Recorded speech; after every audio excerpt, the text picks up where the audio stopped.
I think what I'm going to talk about is thought he was been it as like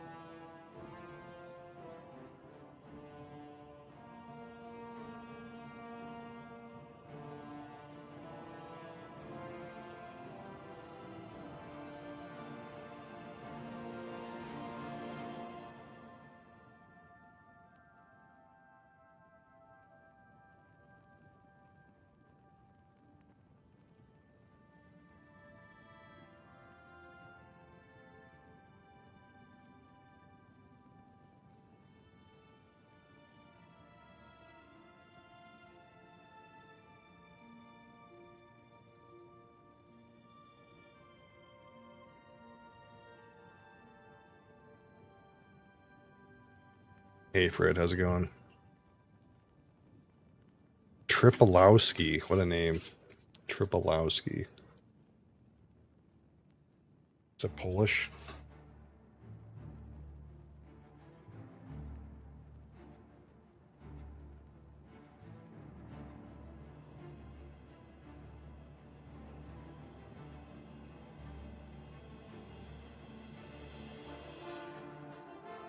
TikTok being shit as per usual, so we gotta try to fix that real quick.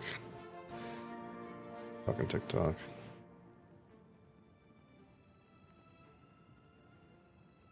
Oh, what's wrong with that platform?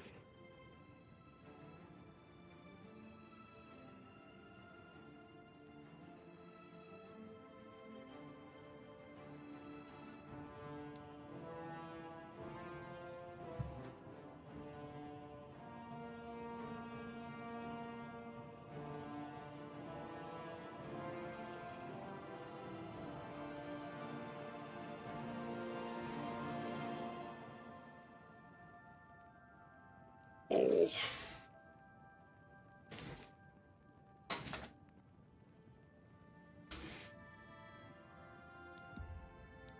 TikTok, stop. Stop it.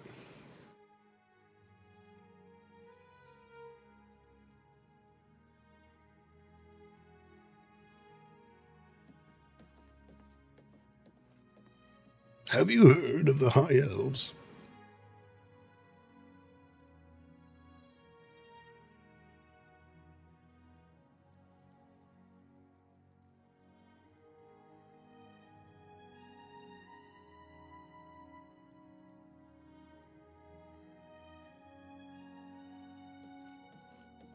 Arnob YouTube, hi. How are you? Have you heard of the High Elves? Who are you from? What?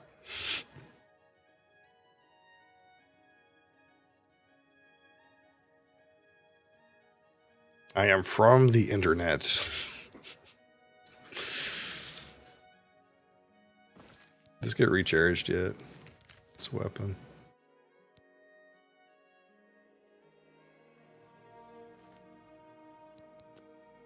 Yeah.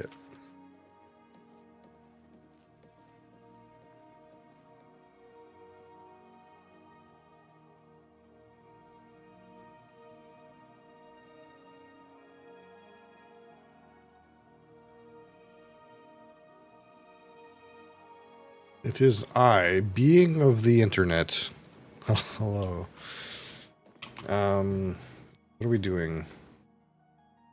We gotta go to Chaden Hall. I'm in Chaden Hall.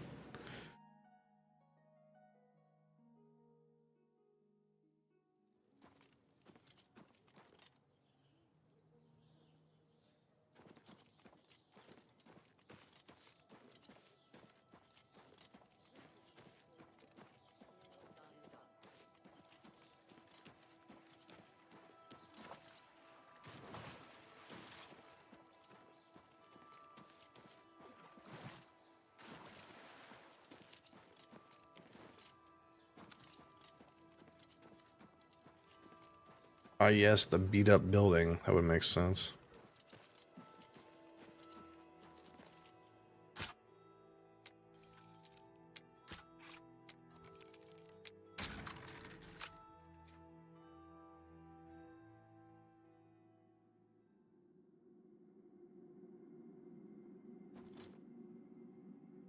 Yes, TikTok is working. Excellent. Tempt the door in the basement.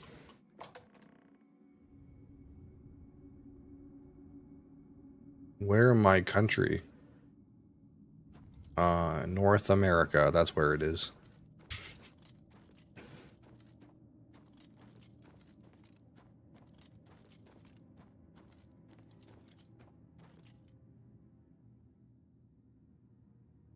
But I am not an American.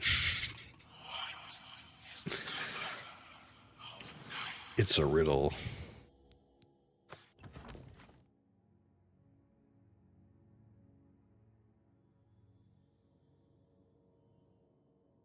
Gain entrance into the Dark Brotherhood Sanctuary. Gotta speak with some guy. Greetings, Oh, brother. hi. Greetings. I am Oshiva, mistress of this sanctuary. Lucien has told me all about you. I welcome you to the Dark Brotherhood. You stand now in our sanctuary.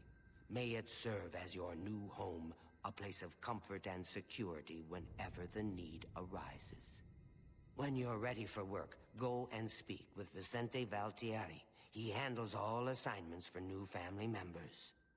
But before you go, please accept this gift from your new family. A unique set of armor, lighter than normal leather and black as the void.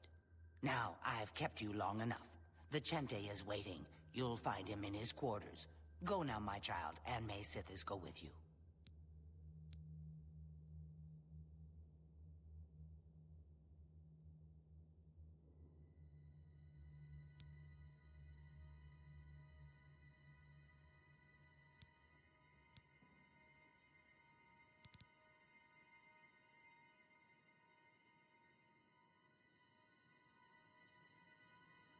Alright, I wasn't paying attention. What did you say? Lucien isn't here very often. His duties with the Black Hand keep him very busy, so he trusts me to keep the sanctuary in order. To employ the services of the Dark Brotherhood, one must perform a ritual to the Night Mother. Only then will she heed their prayers for murder. It is an ancient rite, this Black Sacrament. All across the Empire, every day, people beseech the Night Mother to take the lives of others. After a person performs the ritual, they are contacted by a speaker. Gold is exchanged, and the details worked out. So it has always been. I've heard some talk. This past year, some family members have been found murdered. Could there be an assassin among assassins? Bum, bum, bum. Ours is not the only Dark Brotherhood sanctuary. There are others hidden throughout Cyrodiil, each one overseen by a speaker of the Black Hand. Those fools in the church and their so-called 9 divines. There is no divinity beyond the eternal and terrible rule of our dread father Sithis. Go now, dear family member, and may the Night Mother wrap you in her cold, loving embrace. Okay. I wish to welcome you to this sanctuary, my newest brother. I welcome you to our family and this sanctuary. May you find yourself at home here, in the loving embrace of Our Lady, the Night Mother. Ochiva and I have known Lucien since we were hatchlings. He is the one who trained us in the way of the Shadow Scale, and is like a father to us. The Night Mother is the Dark Brotherhood's unholy matron. She guides our actions, just as the Dread Father Sithis once guided hers. I've heard the Count of Shadenhall knows about this sanctuary, that he has offered much gold, as well as other incentives, to keep his mouth shut. In the Argonian homeland of Blackmarsh, those born under the sign of the Shadow are taken at birth and presented to the Dark Brotherhood. A Shadow Scale Crib hatchling snatchers. is trained in the arts of stealth and assassination, and lives a life in service to the mighty kingdom of Argonia. Any Shadow Scale who lives to come of age is accepted into the Dark Brotherhood as a full member of the family. So it was with myself and Ochiva. Who is Sithis, you ask? Some call him the Dread Father. It was his terrible love that gave birth to the Dark Brotherhood so very long ago. May Sithis be with you. This is our security, is it?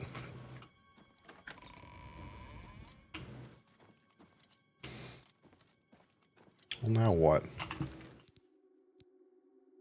But why, sister? What's the I've point? heard so much Why should about anyone you. bother with all Welcome that to sneaking our and family. skulking? My dear Gogren, you are a life-taker for the Dark Brotherhood. Our very existence relies on shadow and deception. Do you not value our secrets? Yes, of course I value our secrets, and I have never betrayed them. But using stealth to kill, it's just so weak. But brother, what of the contracts that require subtlety? How can You must at Uchiva be of least strive to assistance? earn the bonuses that are offered. Bonuses? Useless, I say. Gold and magical trinkets are no substitute for the freedom to slaughter anyone I please, at any time. Oh, Gogren! Your methods may be crude, but your heart is always in the right place.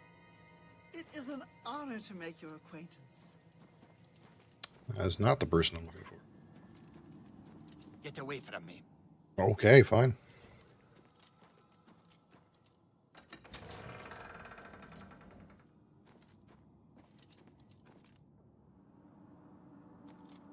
Oh, here we go. Ah, warmest greetings to you. I trust you've already spoken with Ochiva. I am Vicente Valtieri. I provide assignments for all new family members. Please do not let my appearance unnerve you.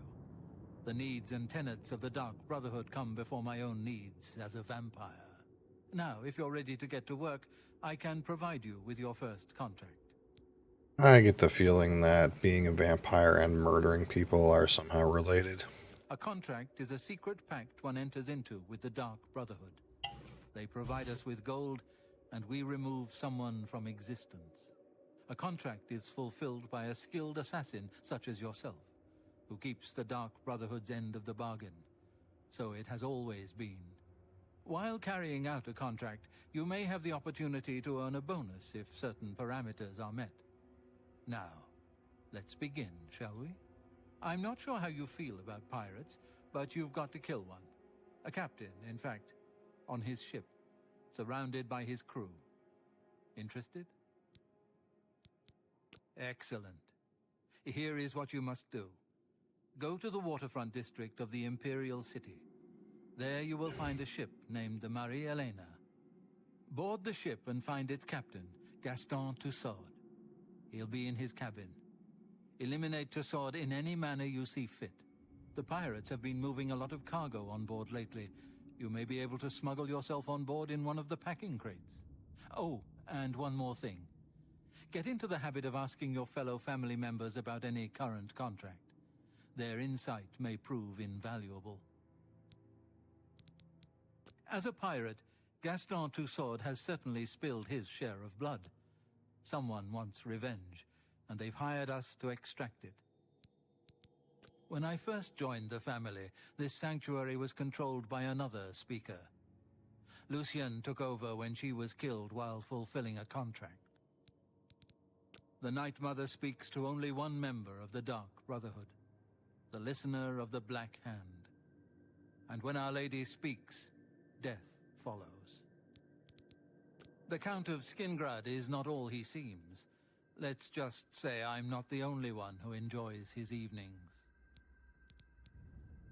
This sanctuary has been here since before even I joined the Dark Brotherhood, and that was 200 years ago. Sithis is the darkness of time immemorial. He is no Daedra and dwells not in the realm of Oblivion. No, Sithis is something altogether different.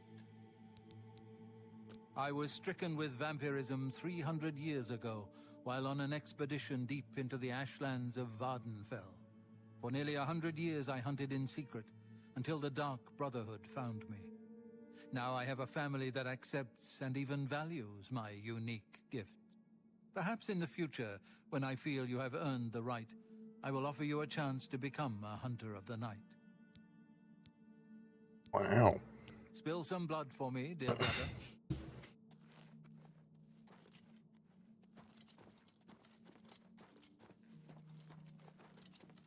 Get away from me.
Murder the captain, eh?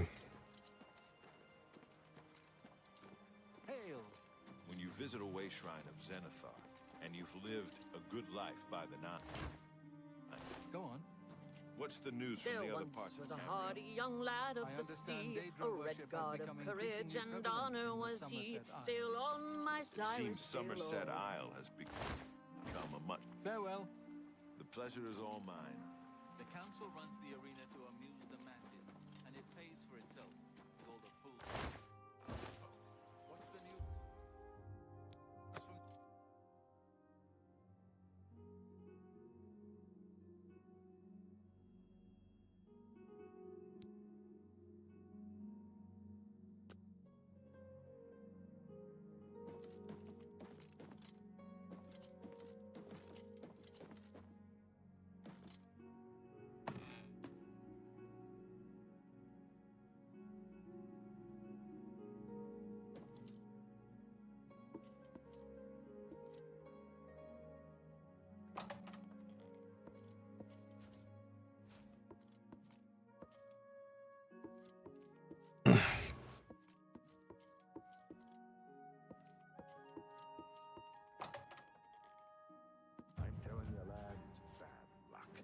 Huh.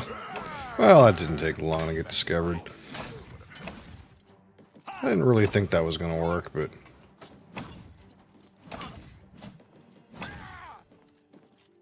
Also wasn't really sure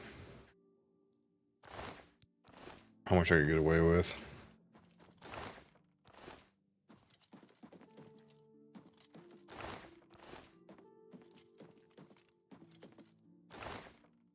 At least have shit in them.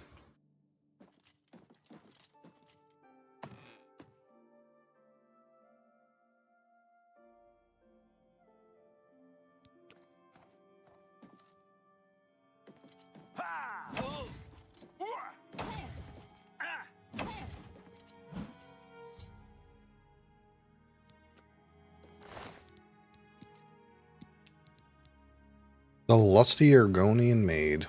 What do you know? A classic novel.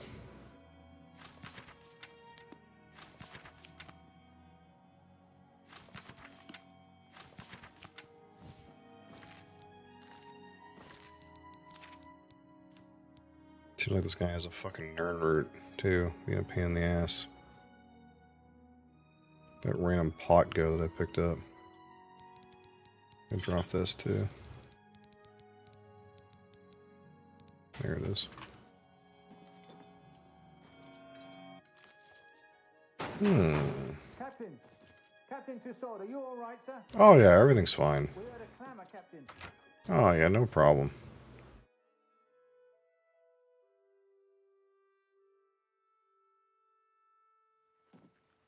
How do you do? If it's a fight you want, it's a fight you'll get. This ends here. Take that! Do your worst. Die, cur. You Help, police! These evil pirates are trying to murder me. Self-defense.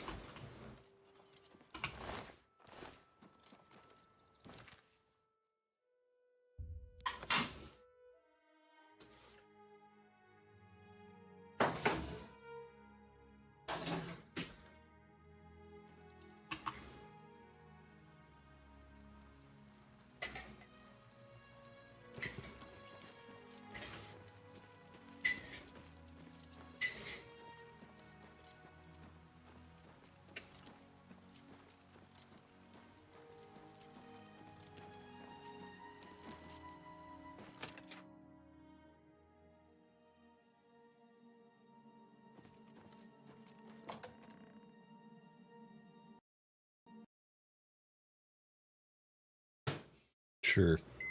My game crashed. Unlucky. You don't have my number?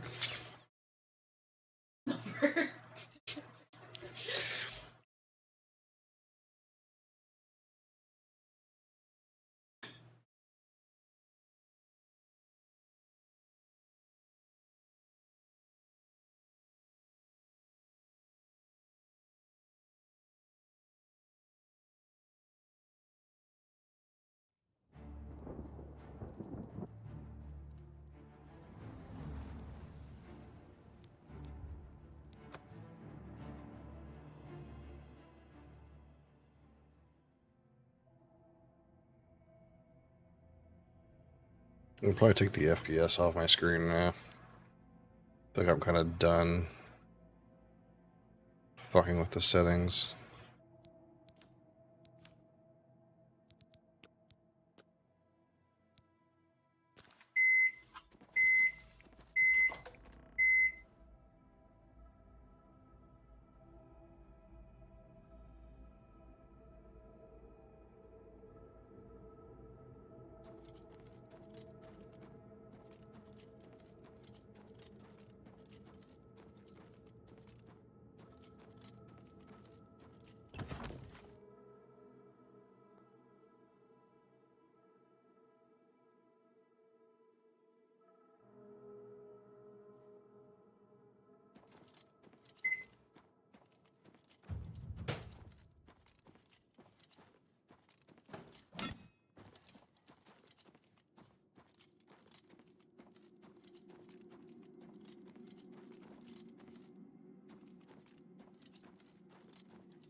So, the pirate has been eliminated. Excellent. No one will mourn his passing, and Sithis has been appeased. Please accept this black band as your reward. It is a ring whose powers are quite useful to those who value discretion. I feel like that's not me. Fortify light armor, fortify security, resist magic. Yeah, it's not quite. That's not quite it. I'm glad you've returned. The contract is ready, if you're ready. The Count of Skingrad is not all he seems. Let's just say I'm not the only one who enjoys his evenings. We need you to stage an accident. Kill the target in the manner specified, and you'll receive a considerable bonus. Do you accept this contract? As I expected. Good. The target is a wood elf named Banlin. You will find him at his home in Bruma. Enter secretly and avoid his manservant, Grom. On the second floor is a secret door leading to a crawl space. Inside are the fastenings of a mounted head that hangs over Banlin's favorite chair. Loosen those fastenings any night between 8 p.m. and 11 p.m., and the head will surely fall on Banlin as he relaxes in his chair, as is his custom. If Banlin is eliminated in any other manner, or if the manservant Grom is killed, you will forfeit the bonus. Now go, and may Sithis be with you.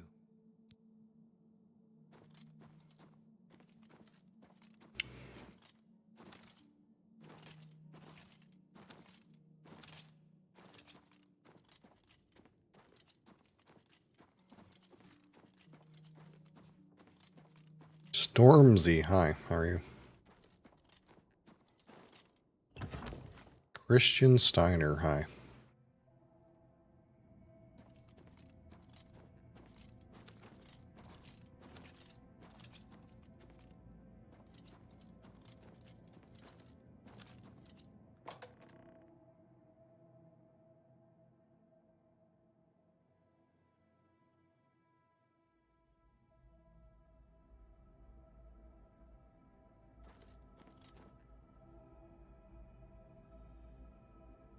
Your fee?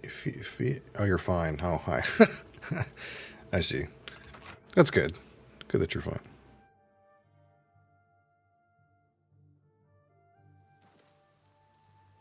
It's an acceptable response, you know?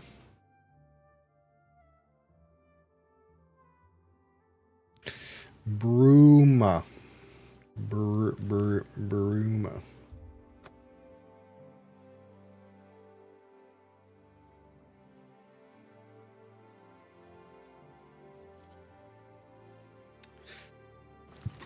Well,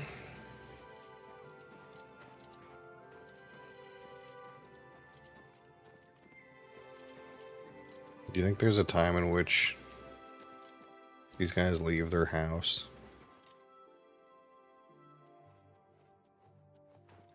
Oh, my children will thank you for your help. Thank you. Blessings of Julianos upon ye. I think there's a back door.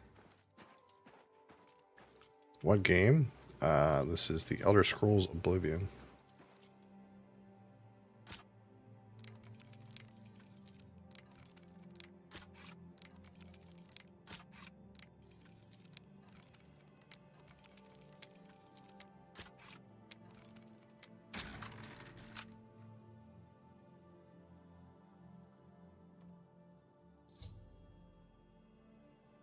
Second floor crawl space and loosen the fastenings between 8 and 11. So we got in the basement. But get the feeling these fuckers are gonna be like right here. What time of day is it? Are those? No. It is 8 p.m. So I could like try to do it while they're having a sleep, you know? Like, why don't we just wait here until like ass crack in the morning?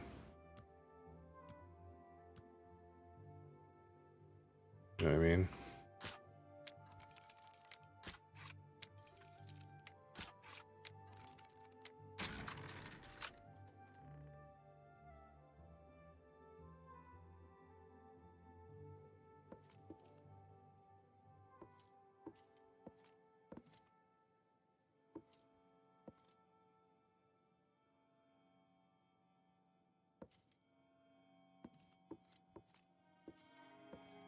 That's the guy. That's the other guy. Where's this crawl space?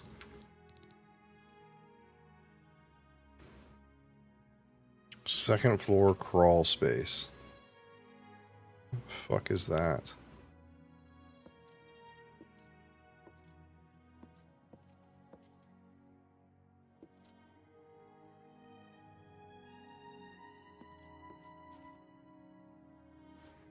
Oh, okay.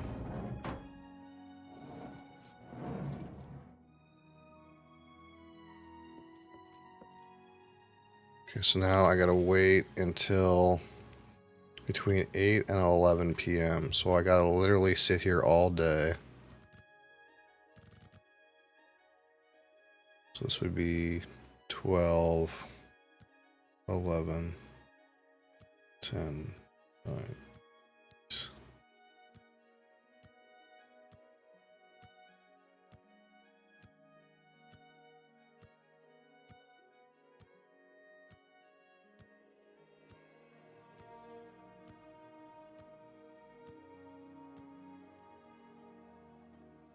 And then do this.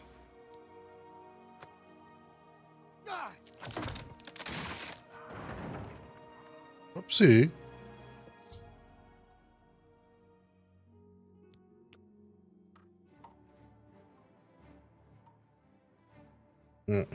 Seem to have aggroed his, I seem to have aggroed his, servant.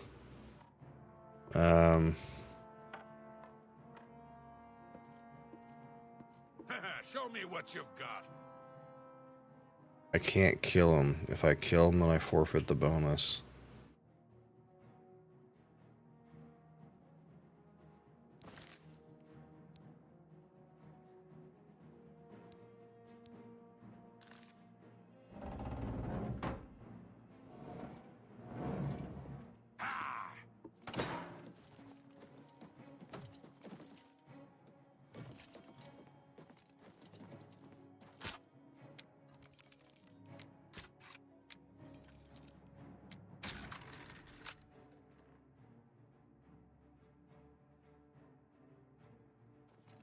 Look out!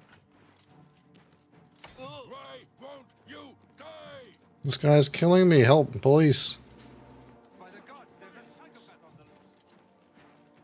There's a psychopath on the loose. Get him.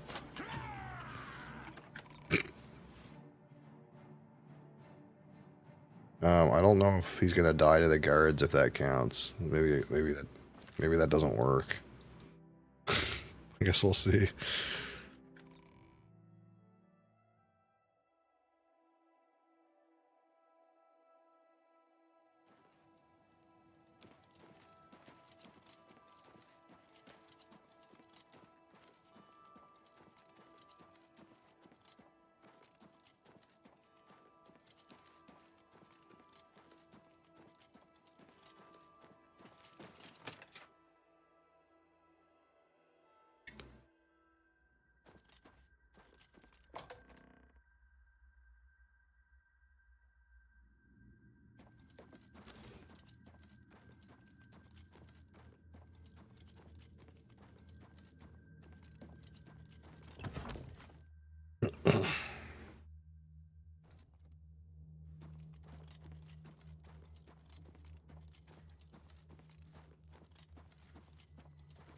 So, the accident has been staged and Banlin lies dead. Nice. Well done. You've more than earned your reward and bonus. I present to you this dagger. It's an enchanted blade known as Sufferthorn. Its prick is deadly, I assure you. Yes, you are quite an asset to this sanctuary. In fact, I believe you are ready for advancement. I hereby appoint you Slayer. Well done. Now go, child of Sithis. Go and rest. You'll need it.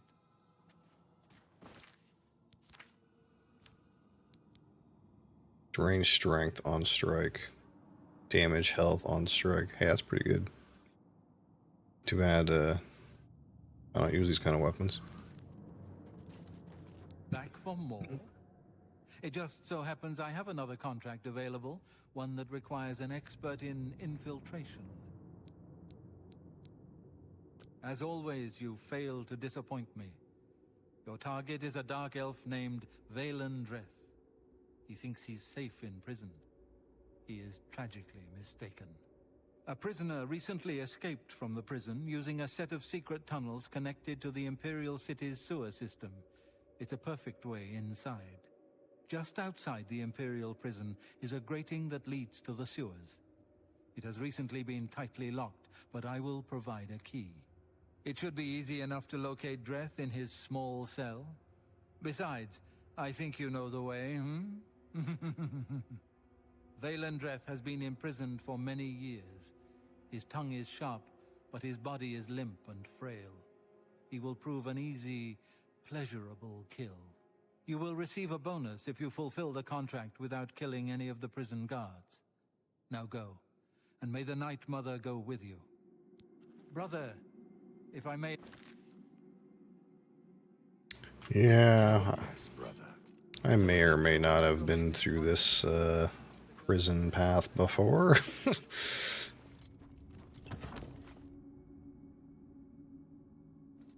I think this is the guy that's in the cell across from you, that like taunts you at the start of the game. I think that's the point.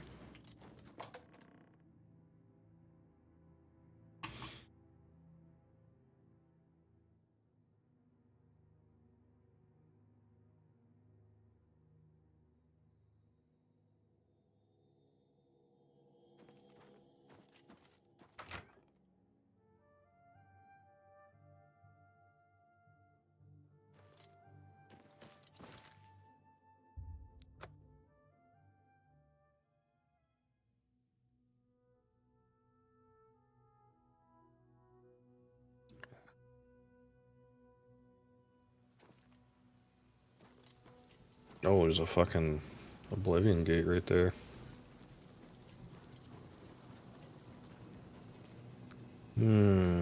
Tempting, tempting. What's the state of my,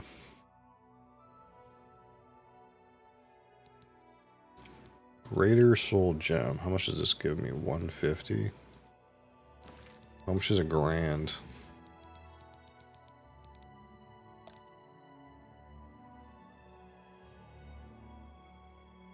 Oh, it's got a shitty soul in it. Oh. Interesting. I didn't even consider that.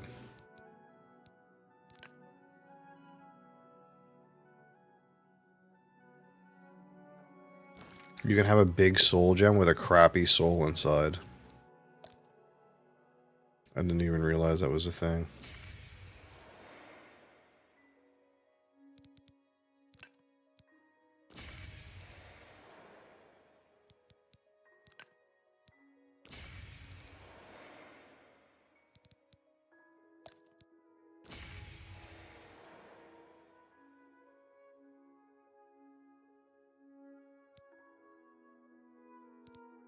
Well, I think we should go to the gate just to see if we can get a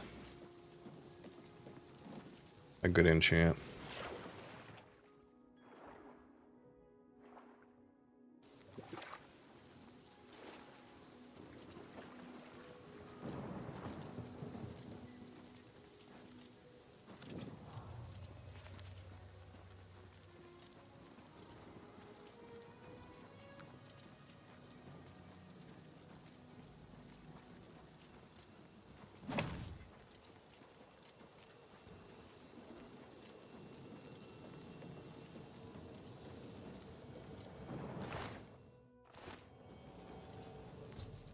Alright, we completed the Nern route. So we just have to go talk to Buddy at some point and turn it in.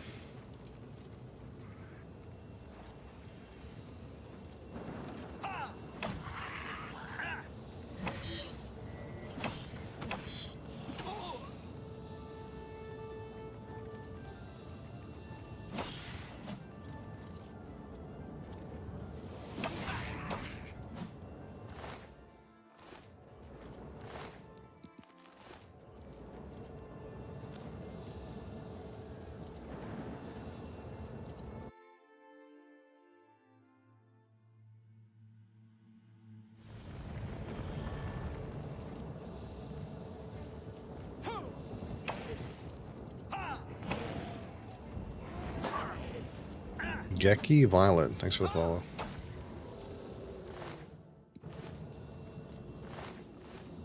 Who died over here? Oh, this is a scamp.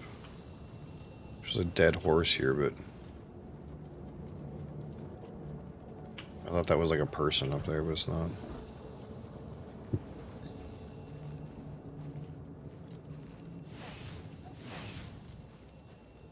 Don't beat a dead horse now.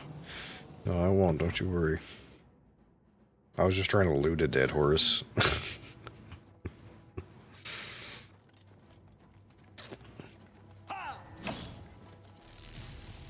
Fucking paralyzed, dude.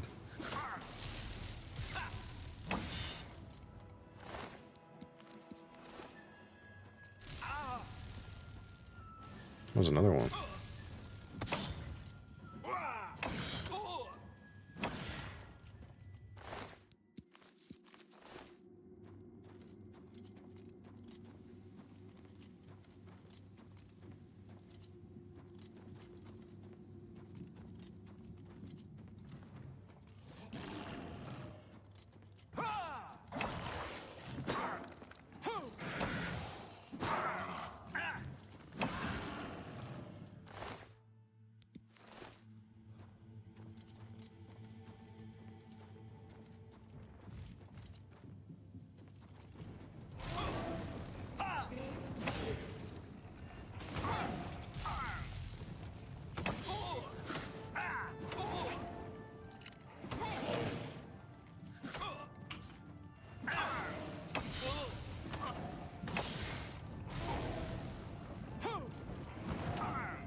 Fleshy pod.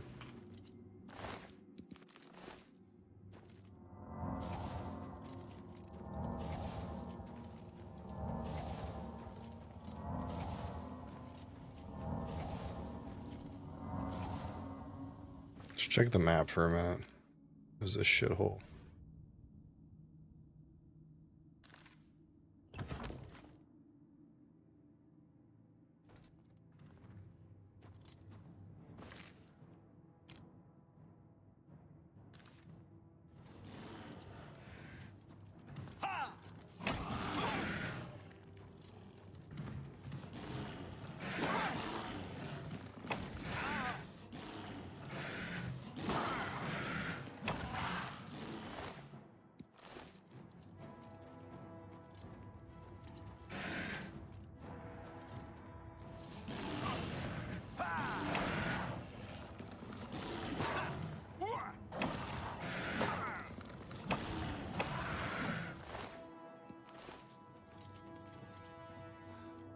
Fleshy pod.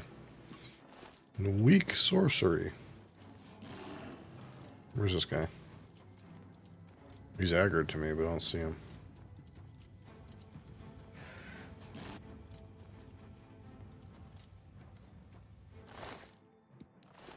Is this the way I went in? Can't tell. No.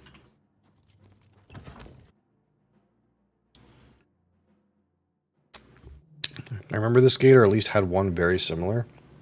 Yeah, that's the thing about Oblivion Gates, is like the terrain is all very similar, so it's sometimes hard to tell if you've done one before or not.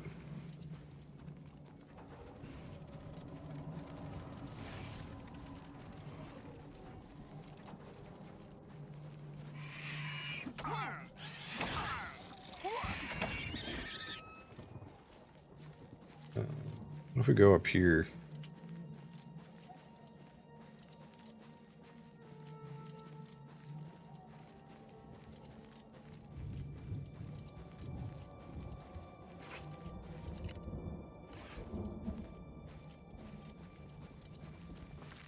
Let's see the situation.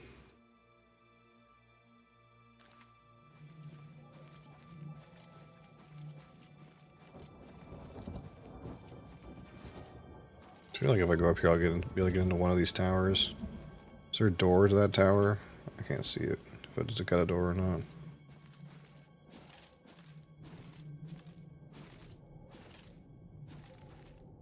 Is there a door nearby?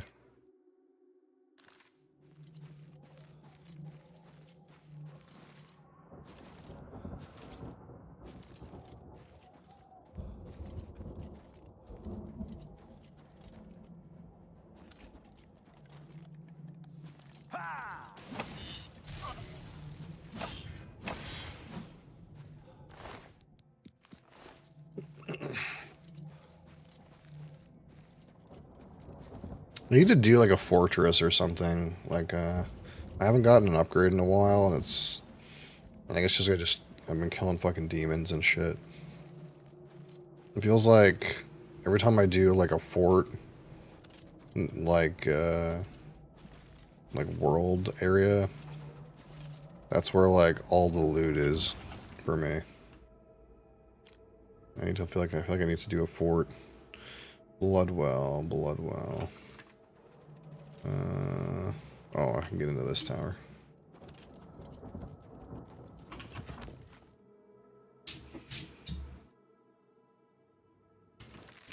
Let me open the door real quick.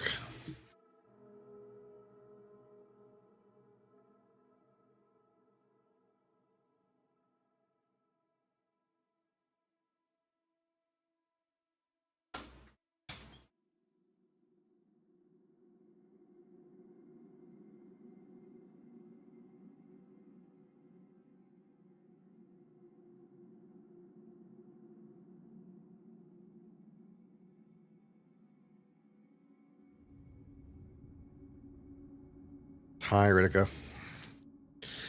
Yeah, we're in that place like where it's like getting hot, but we don't have the air conditioner set up yet.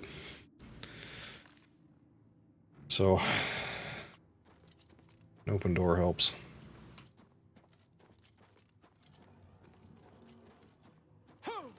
Oh, I thought that was a flame atronach.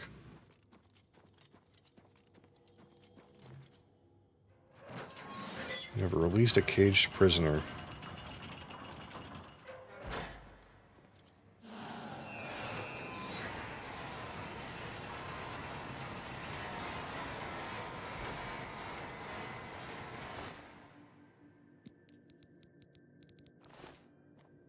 He didn't quite fall out of the cage, did he?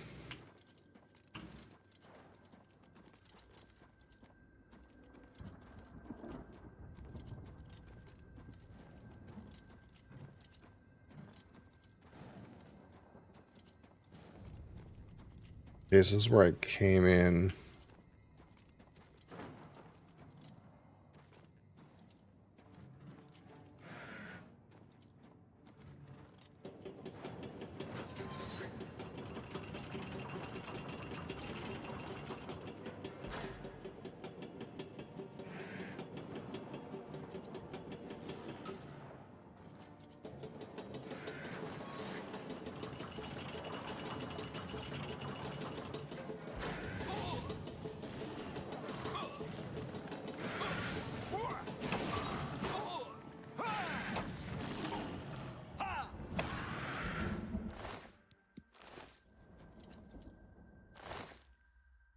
Boots of the Calming Sea water walking boots. I don't actually need those, but we'll sell them.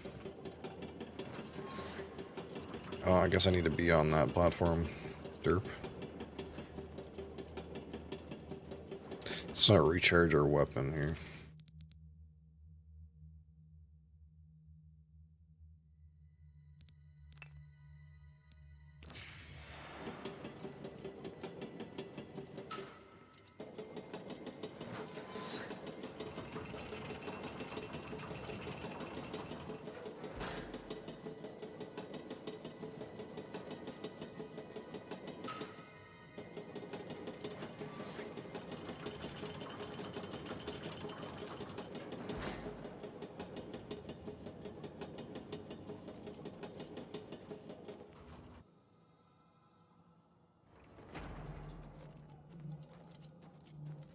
Let's get our bearings here.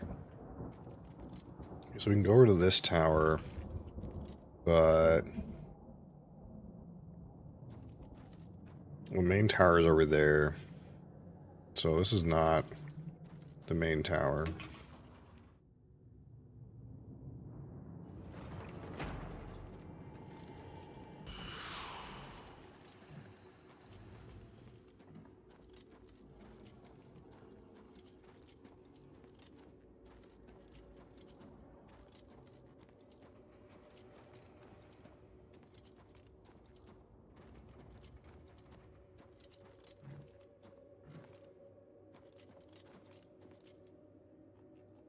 Too damaged to be used any further.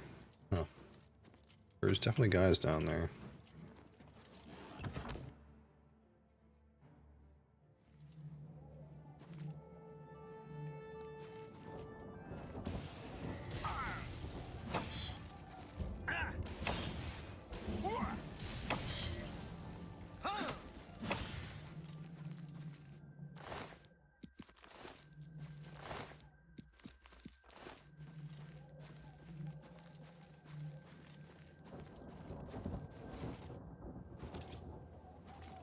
And I don't know how you would get to the bottom if that thing's damaged.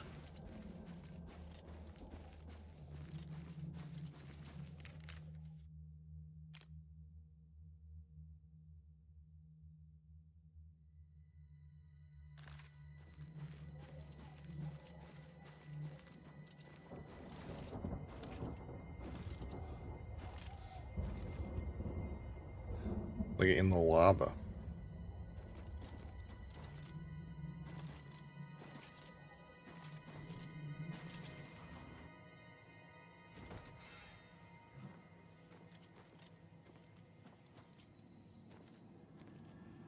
Trying to see if there's like a loot box down there or anything. Oh, there's the gate, but that gate like goes into lava. So I guess this is just a waste of time, this little area.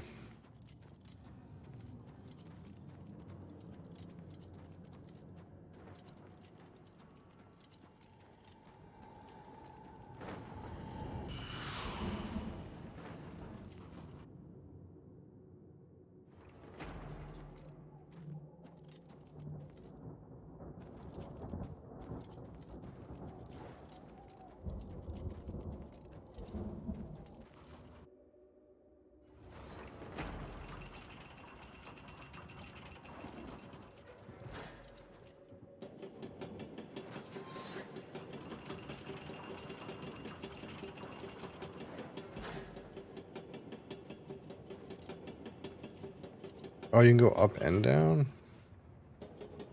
Oh, I've already been down. That's right.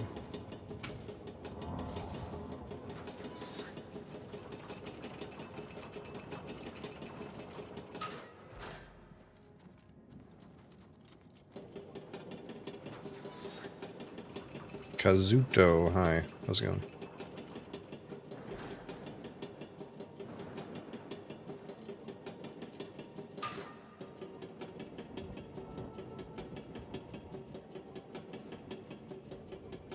Thanks, man. Appreciate it.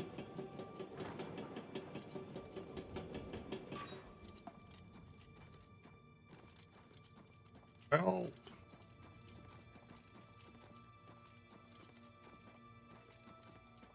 I guess I'll just go back out this way.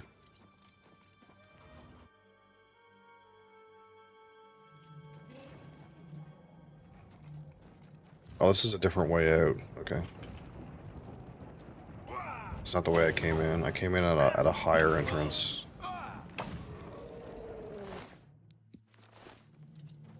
Or something.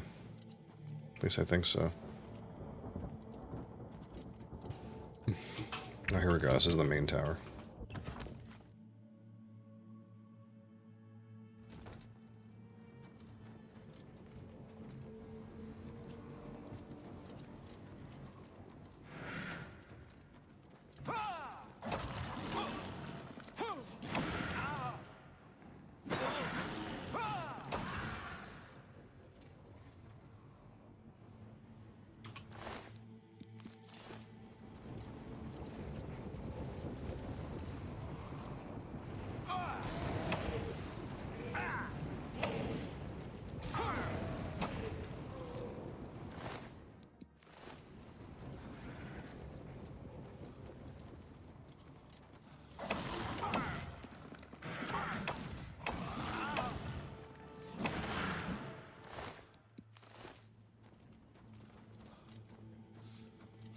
Oh, here's a way up.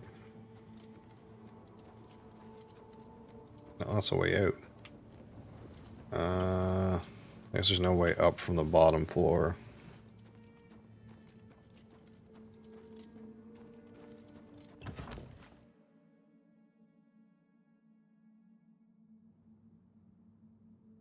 I gotta check and see if my stupid glasses are gonna get delivered today. Since they fucked off with them yesterday.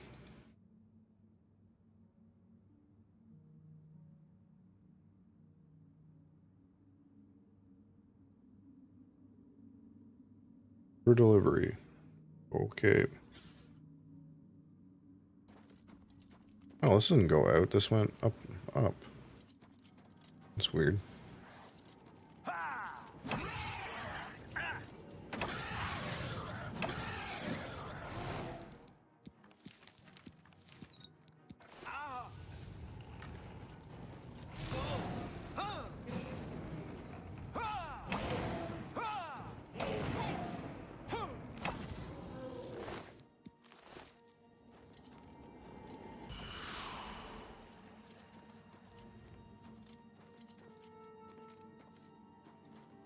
Yeah, up, and we got this way.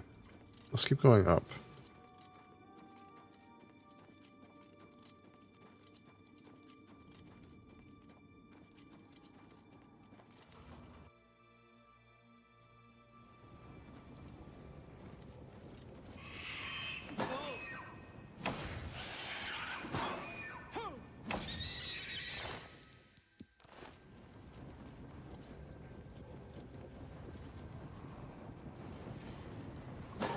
Ooh, I thought you were gonna get me, did you?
Fireball!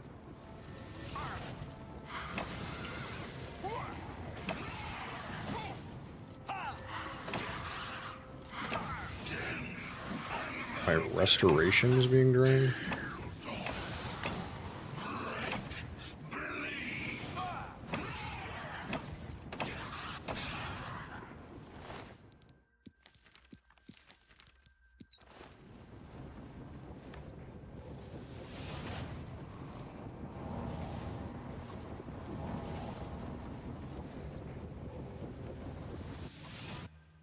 Mr. Bee's Knees, hi, how are you?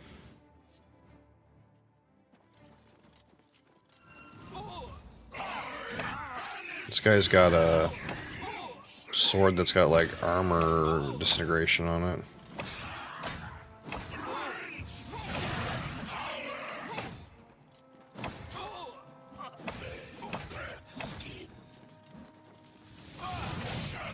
You need one of those? Yeah. Unfortunately, I can't really use swords. I seem to have, I don't know, picked the wrong fucking weapon type to use.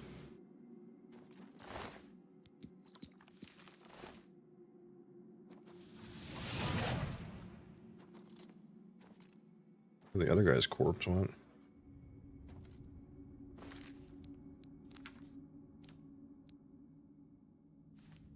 Heat of Sinfulness. No, it has a weakness to fire on strike. Never mind.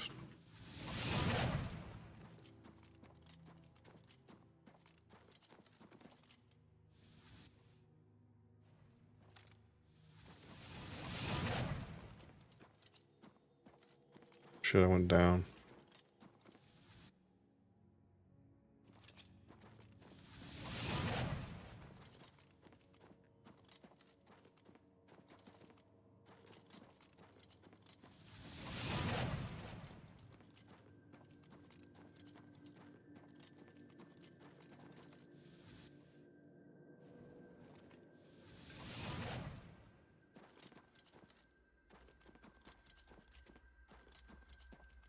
We're almost there.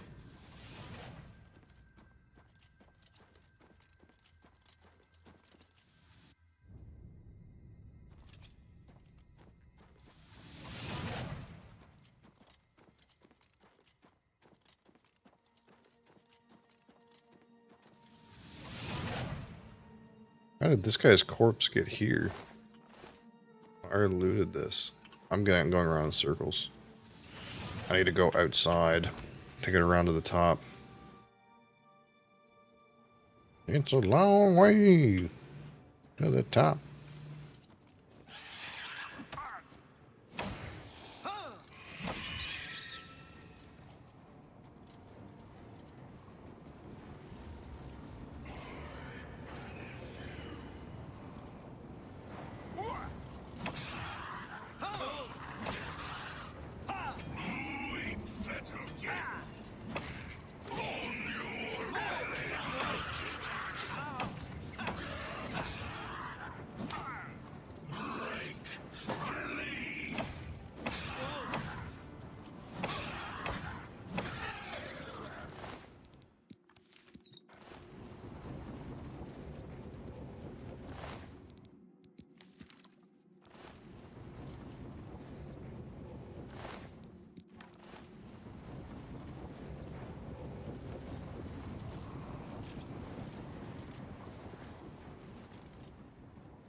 Seem to have aggroed something.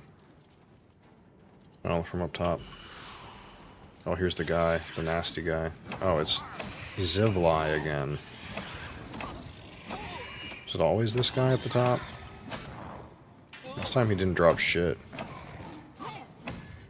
Just got like an ebony battle axe. Yeah.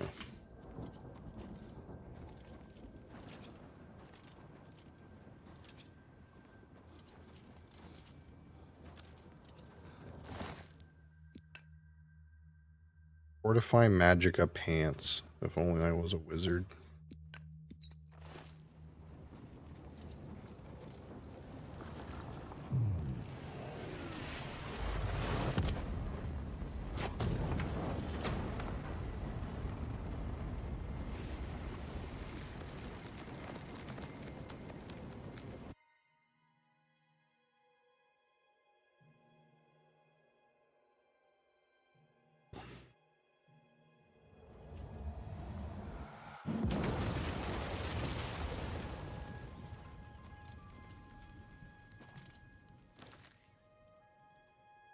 Alright. What does this one do?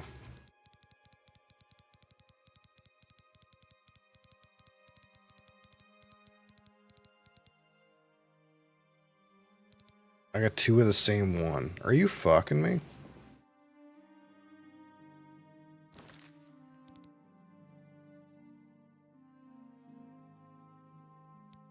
Are you fucking me? And this is that.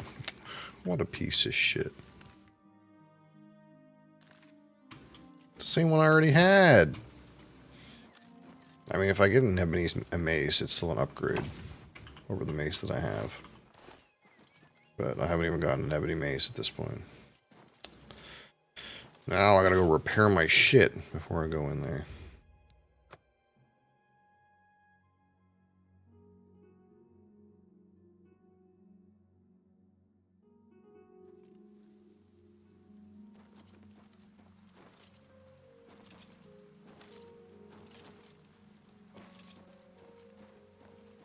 Orko, go Orko. Orko, Mick Orko.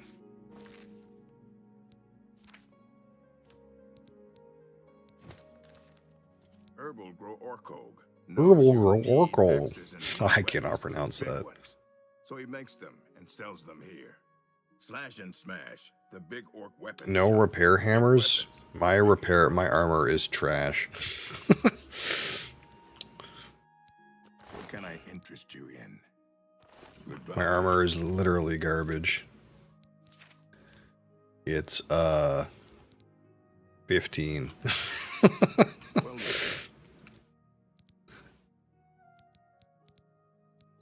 have a look around. You won't find find better prices in all...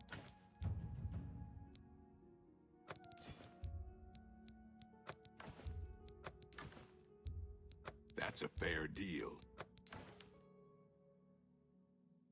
I'm not going to be needing this. I can hold on to it though. Let's get rid of this got thing. A great deal there. Get your armor up just enough to repair enchanted shit. Yeah. Yeah, mine's just dog water. Shrouded hood, shrouded armor. What else does this do? Acrobatics, blade, marksman, illusion, sneak. Yeah, this is like every skill that I don't have. Thank you for your I can repair almost anything.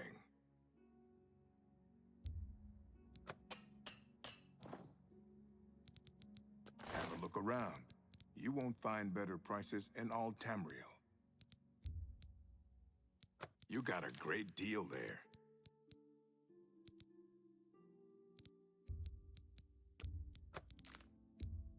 That's a fair deal.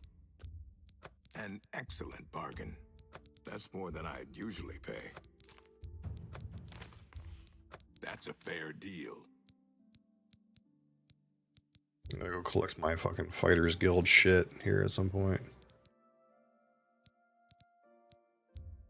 That's a good deal.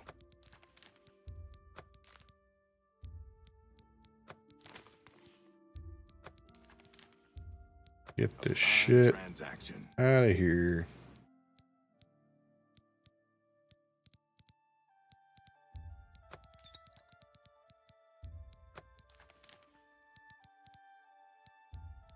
A good price for a good customer.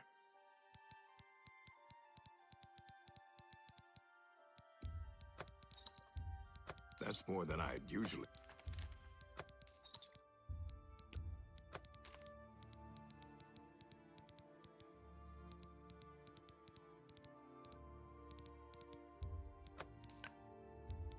That's more than I'd usually pay.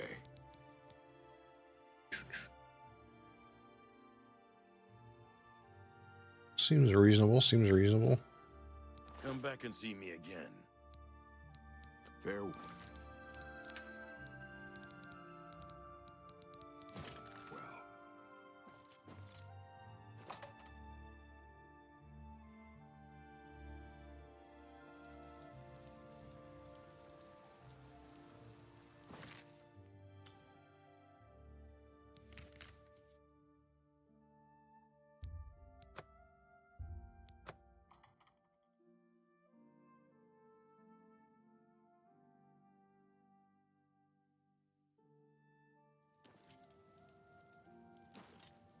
How are you today? How are you? Guy?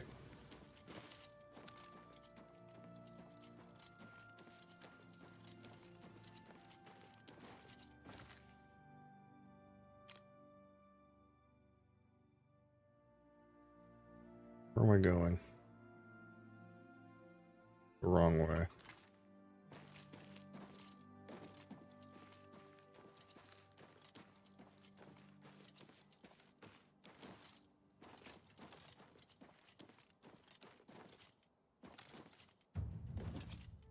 Acrobatics up. Okay, surely it's been long enough. You guys can give me some stuff. Where's my stuff? Yes, master. You need me? Yeah, I need my stuff.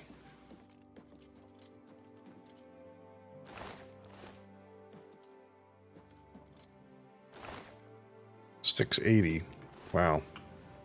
That's it? Some junk? Man, you guys suck.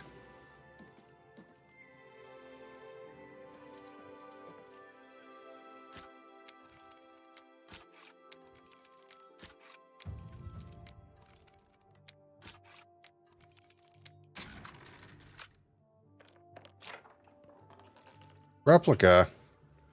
Womp womp.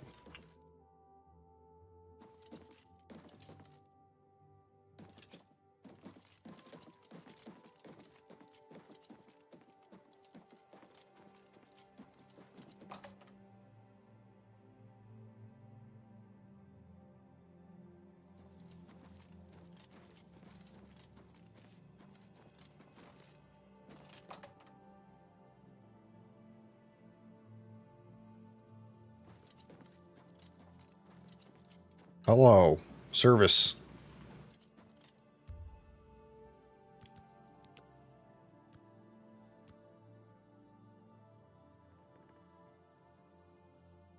Any wizard here? Wizard service. Not you.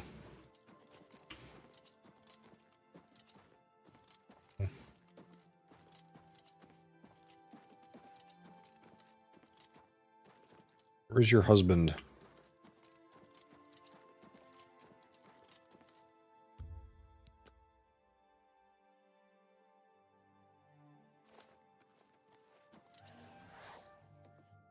There he is. I can help. No, Bye. that's not the right person either. Greeting. Take care. Who the fuck? Greetings. Oh, it's this guy. Always keep your magical equipment charged. Take care. Hey there. There's a scamp in the middle of your guild. Just Hello. thought you guys might want to know.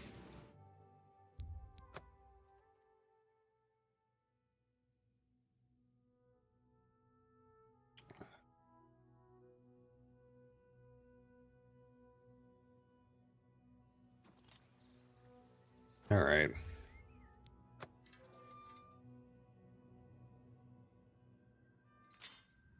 Back into this shithole.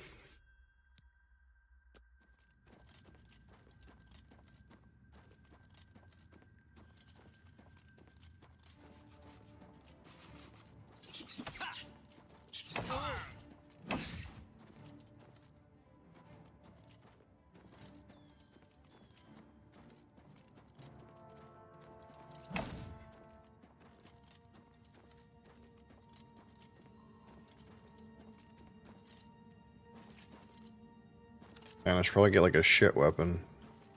I'm like wasting charge killing mud crabs right now.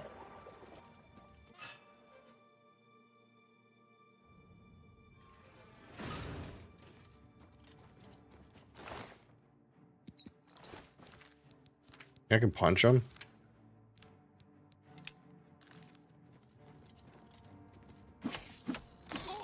Oh yeah. Where are you, fucker?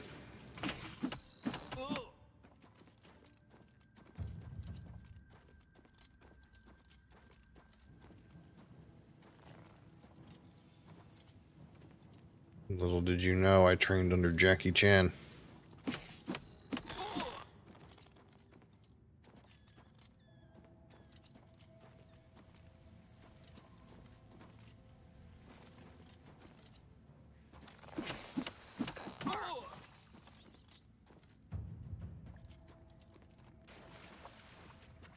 And I should have done a monk.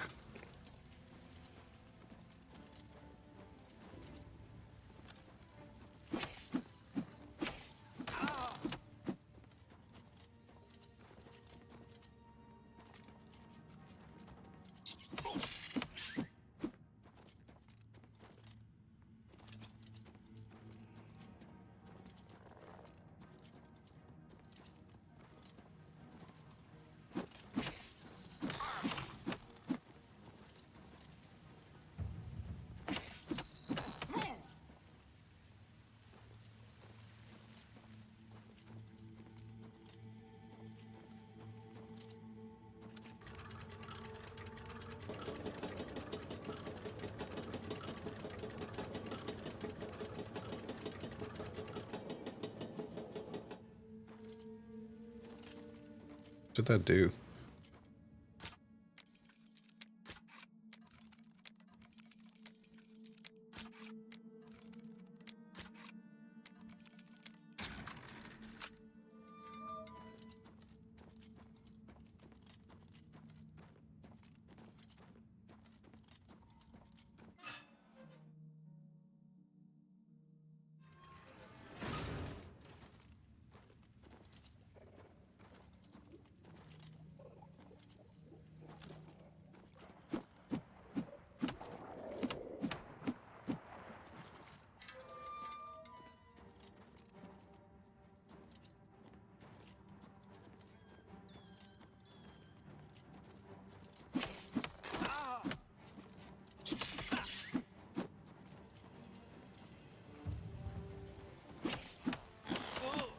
My hand-to-hand is getting huge.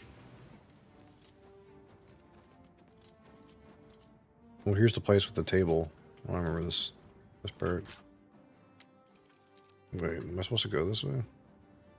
I guess so. Of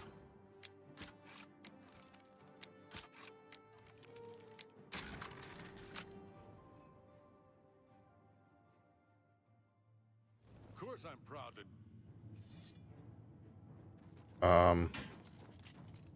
Die, damn you! Weird.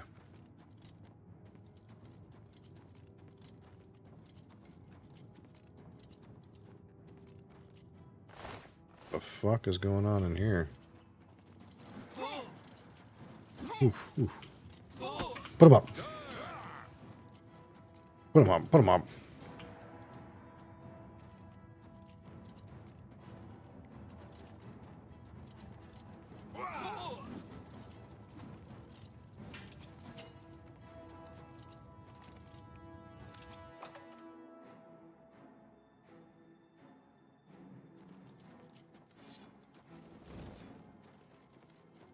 Did I go the wrong way?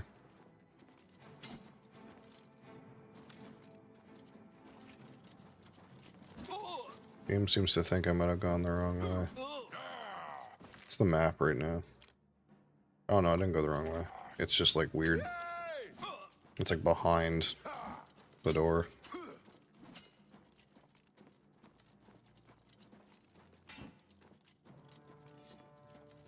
Whew.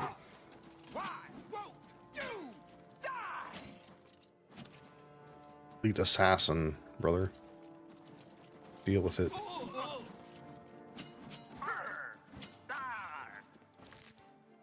Where am I going? I gotta go this way. Ooh, shit. Why won't you die?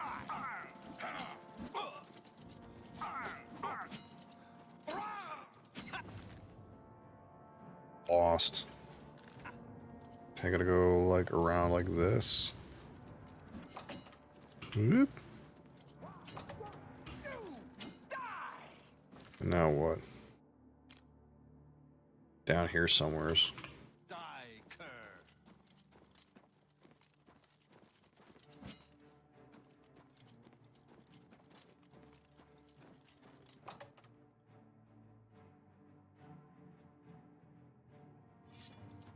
Captain Jeopard.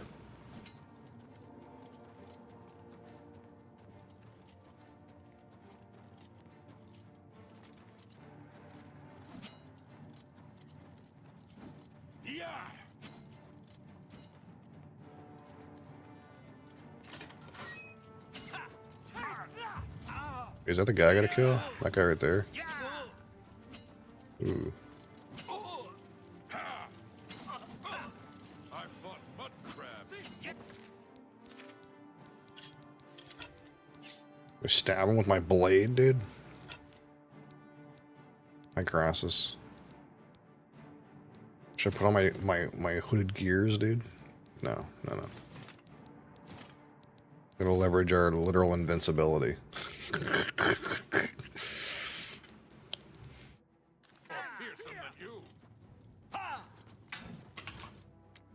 Okay, you guys just wait a minute while I pick this lock.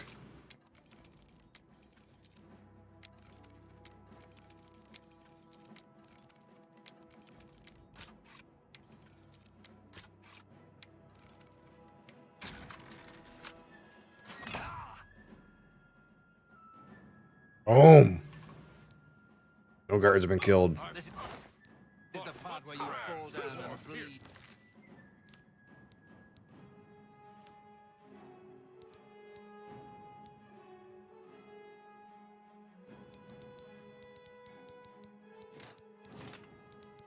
And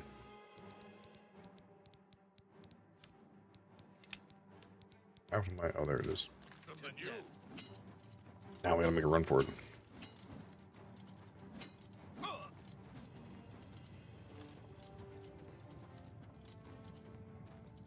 Fast as fuck, boy.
Have fatigue potions? Why not?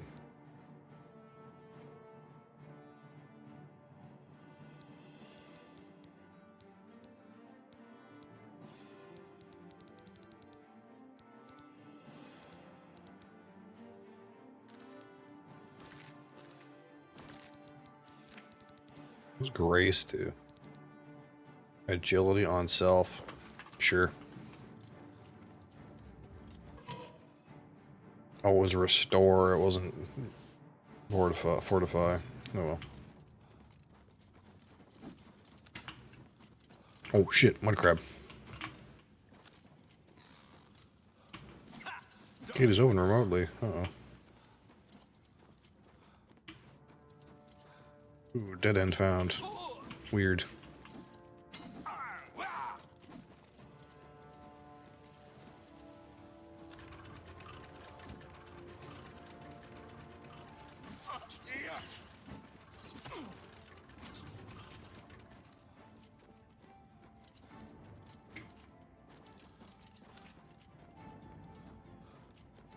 They have no idea what to do with a man of my skill. Shit.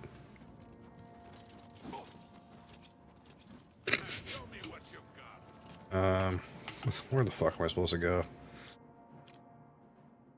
Oh,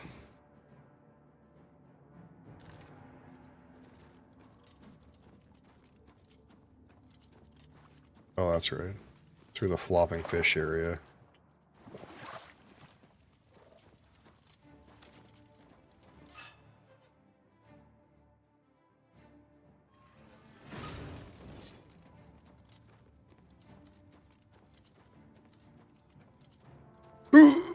Oh, the acrobatics. So good.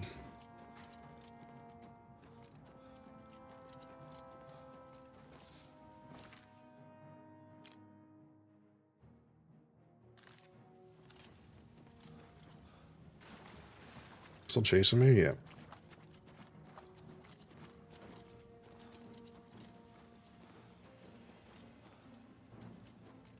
Catching my breath, you know.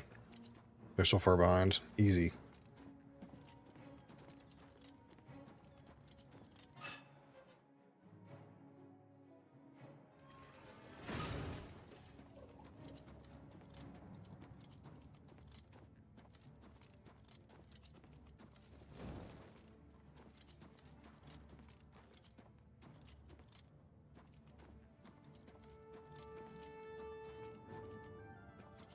Shit, this is the way out.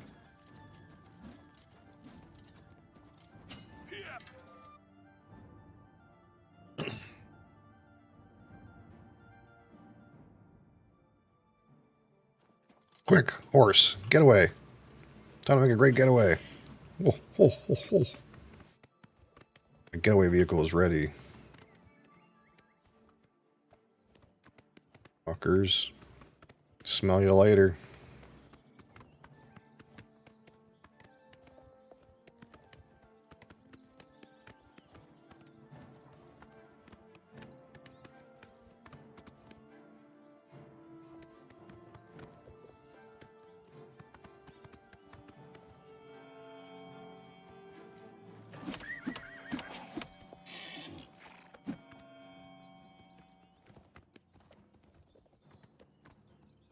Man. It just says mud crab? Oh, there's still a guy in the distance who wants me.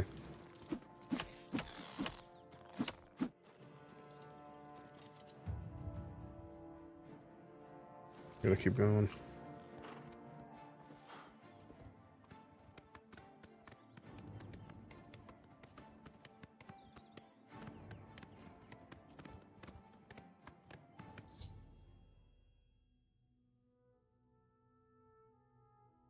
I was unable to prevent the death of any guards.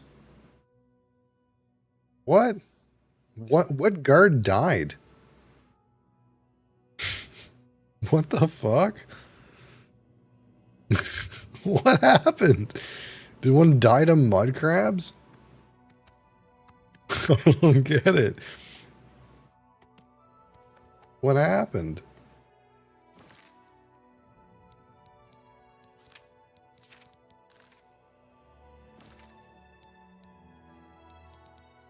I'm so confused right now.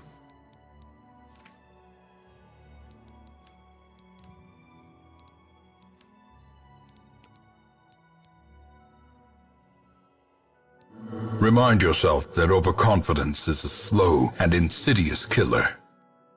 Like, as of right here, there was no problem. When I exited the sewer, everything was good. No guards have been killed. Okay, so how does a guard die from here? Does he die to this mud crab? Oh my god, is that what happened? Does he die to that mud crab? Like I try to run away and the mud crab kills him? Is that what happened? Does he drown? It's just this one guy who's still chasing me.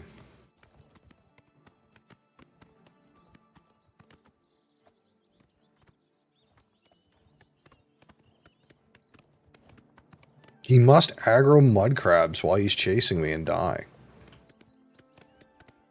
Or something. I don't understand how he died.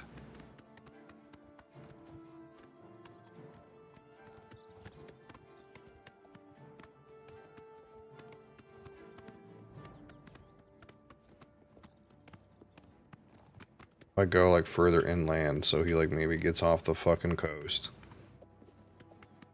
Oh no, he de-aggroed already, I think. No, I still got enemies nearby, just kidding.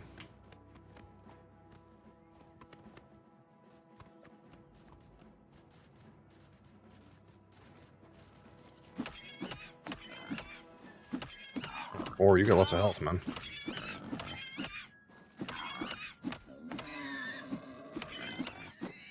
Like, do I gotta go back there and check on his ass? Make sure he doesn't get killed by some fucking boars?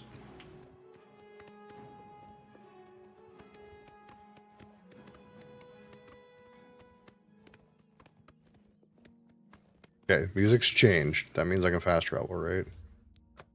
Okay. I actually think that that guard dies to mud crabs or something. I actually think that's what happened.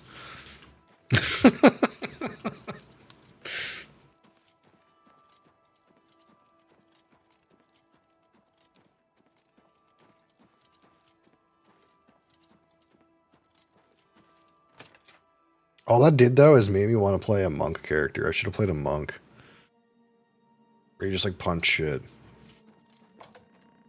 Like Jackie Chan.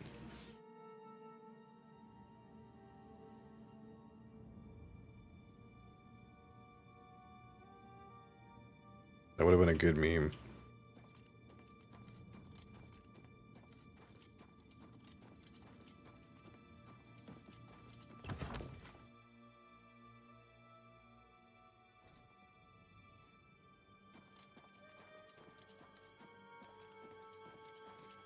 You are like a dark gift from the Night Mother herself. What the fuck happened to you? Tell me how I can help. Wait, what the fuck?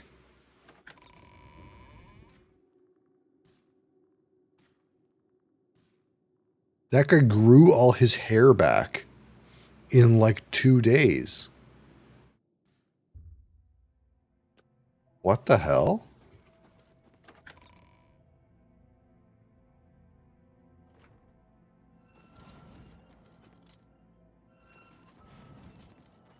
So, you infiltrated the Imperial prison, eliminated Valandreth, and killed not one He guard. had no hair last time I talked to him.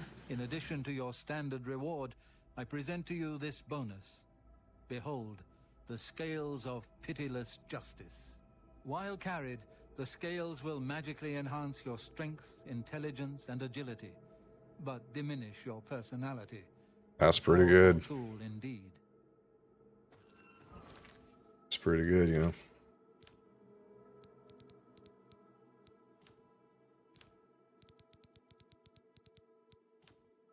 Where's this item he gave me?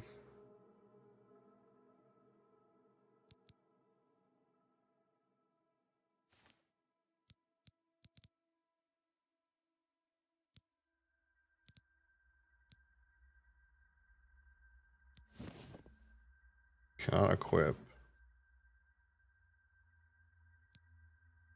Doesn't like say that though. Like my personality has gone down. It has increased my other stuff. I think it's good. My strength is 111. But that's kind of weird because it doesn't like actually say it does anything.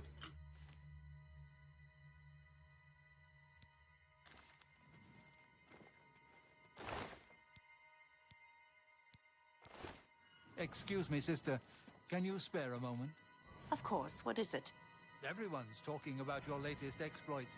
Not only did you eliminate the target, but his 6 Imperial Legion escorts as well. Most impressive. Ah, yes, that was quite a situation I got myself into. But I have to admit, I had quite a bit of fun cleaning up my own mess. You are truly an asset to this sanctuary. Here's hoping all of our contracts work out that well. Oh, well, I'd love to continue chatting, but I have to prepare for my next contract. You know, that Mages Guild matter. You understand. Walk with darkness, child of the Night Mother. You are like a dark gift from the Night Mother herself. Please. Welcome, brother. So good to finally meet you. I hope you're getting along all right. Antoinetta Marie. I wonder where that name came from.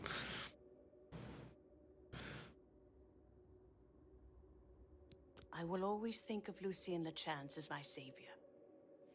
When he found me, I was living in a gutter, an inch away from death. I owe him everything. I've always wondered who the Night Mother really is. Some say she's an old woman who lives somewhere here in Cyrodiil, but I'm not so sure. Don't tell anyone else, but someday I'm going to have Ochiva's position. Just you wait and see. Lucien Lechance knows real talent when he sees it. Have you ever lived on the streets, struggled to survive? The sanctuary is my home. Here I have the safety and love I've searched for all my life. Sometimes right before a kill, Sithis speaks to me. He whispers in my ear and fills my heart with the joy of suffering and death. Are you sure you're not batshit crazy, lady? Good luck, brother. Tell me how I can help. Hope you don't... I have a special contract that needs fulfillment. In truth, I don't wish to offer it to any other family member. I've come to rely on your abilities. The Count of Skingrad is not all he... We're usually called upon to take a life, but not this time. This contract requires us to stage the assassination of a marked man. Are you ready? You must go to the city of Coral and break into the house of Francois Mortiere. Inside you will find Mortiere waiting for you. Do not kill him. You see, Francois Mortiere is a marked man. He owes a considerable sum to the wrong kind of people, so they have sent an enforcer to kill him. Here, you will use this specially poisoned knife to stage Mortiere's death in the enforcer's presence. Mortiere himself will provide more details. This is an unusual contract. Mortiere had to make a special arrangement with us before it was approved. I trust in your professionalism. The blade has been coated with a rare poison called Langowine. One drop in a normal human bloodstream will mimic the effects of death immediately. I have provided you with a vial of antidote, which will be used to revive Francois Mortiere after you successfully stage his death. You should also know that there's only enough Langowine on the blade for this one contract. After Mortiere is sliced, the knife will be useless. The knife I gave you has been coated with a rare poison called Langowine. You need only cut Mortiere once, and he will appear to die. The Dark Brotherhood is not in the business of staging deaths, no matter how much gold is offered. Sithis demands blood, and blood must be paid. In order to accept the contract, we demanded a life. Mortiere offered his mother, and we accepted. Lucien has already taken care of that detail. The guy offered the life of his own mother? What the fuck? get Spill killed. some blood for me, I dear mean, brother. Maybe he had a bad relationship with her.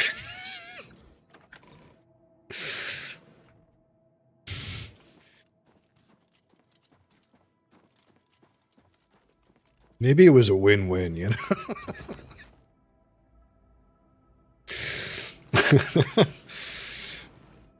Shit got real, I guess.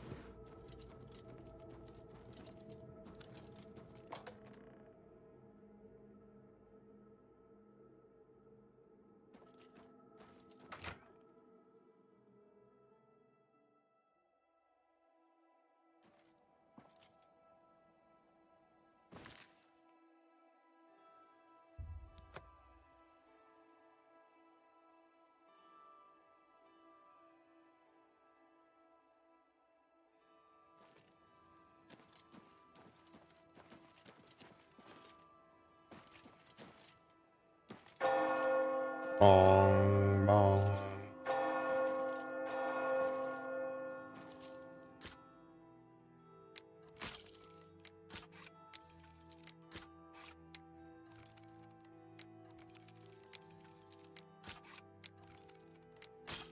Dang.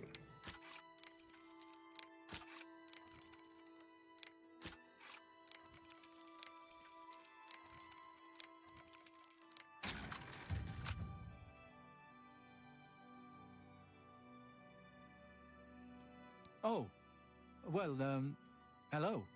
You must be the one Lucien Lachance told me about. I've been expecting you. We haven't got much time, I'm afraid. I borrowed quite a bit of gold from some underworld types.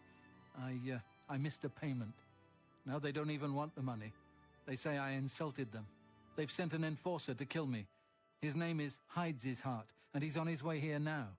That's why I hired you, so you can fake my death.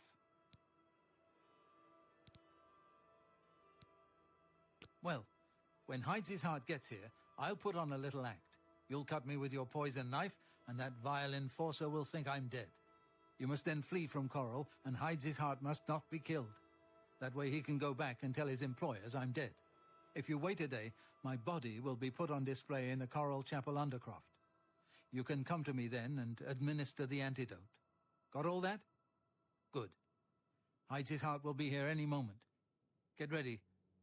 Oh, I do hope this works.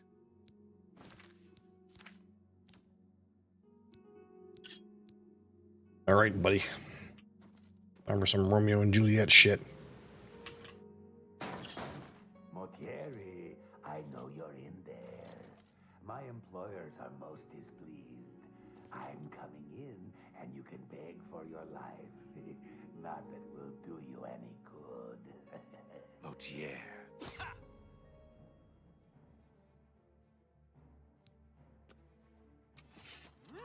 Hold on, let me just...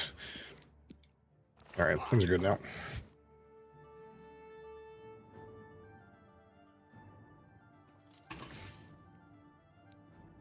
Alright, some more Benny Hill shit.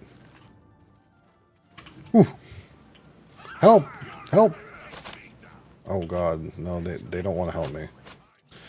Okay. Where's the fastest way out of this shithole? Back this way. This way works too.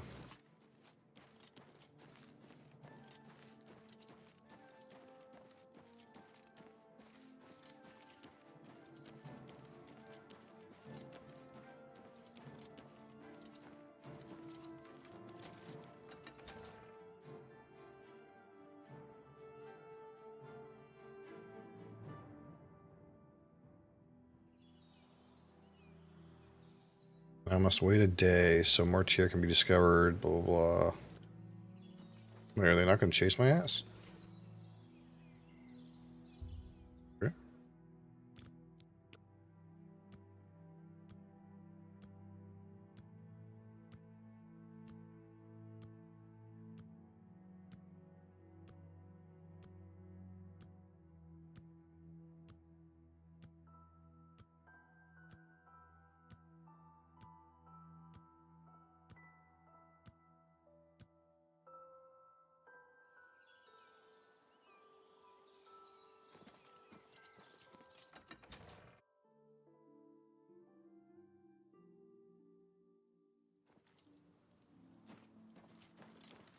So,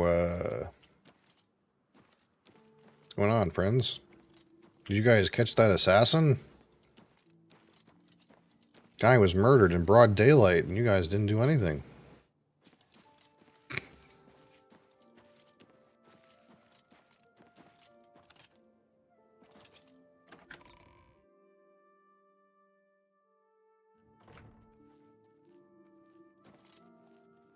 Wait, is that bad shit guy? I'm the chapel healer. No, he just looks really similar to that bad shit guy. You seem quite Good intrigued. tidings, citizen. Please, share your thoughts. What's going on with you? I ran into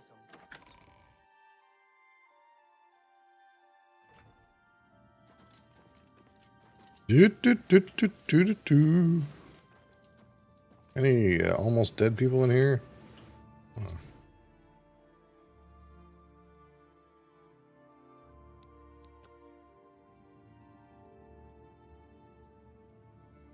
Oh, I'm a bit stiff, but quite fine otherwise. Ah, yes, the Undercroft. My family members are buried here, you know. Which leads me to something I may have failed to mention before. My ancestors will see my revival as a desecration of their tomb. This Undercroft is, well, quite cursed. Any desecration will cause my ancestors to rise from their graves and defend their resting place. I can hear them coming as we speak. You must protect me. Escort me to the Grey Mare where I can buy passage out of Coral. Ah, here they come. Oh, my, Aunt Margaret. You're looking the worse for wear. What the fuck?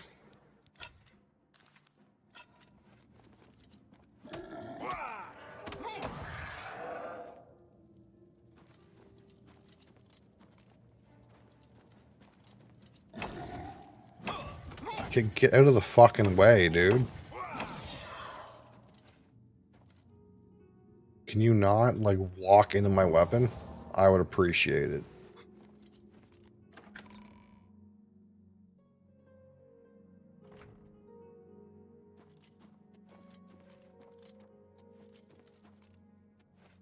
Aren't you think they're gonna ask some questions? Well, they just put you in there? And now you're gonna walk out? Okay.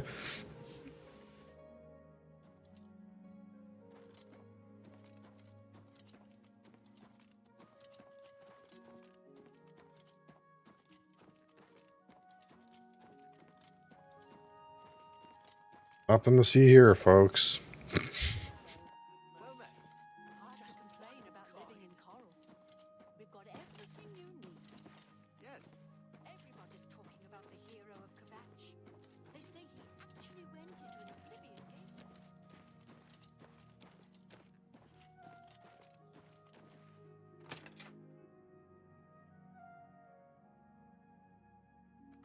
Ah, the Grey Mare.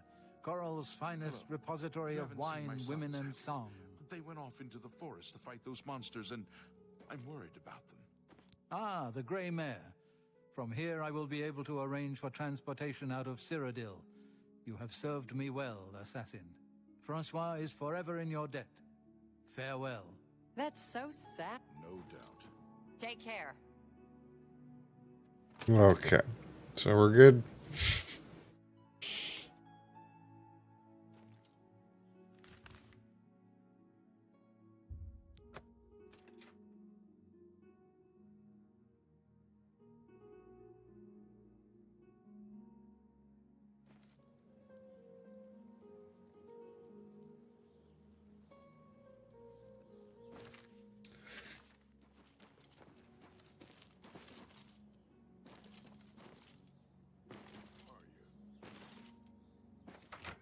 Oh, wrong news.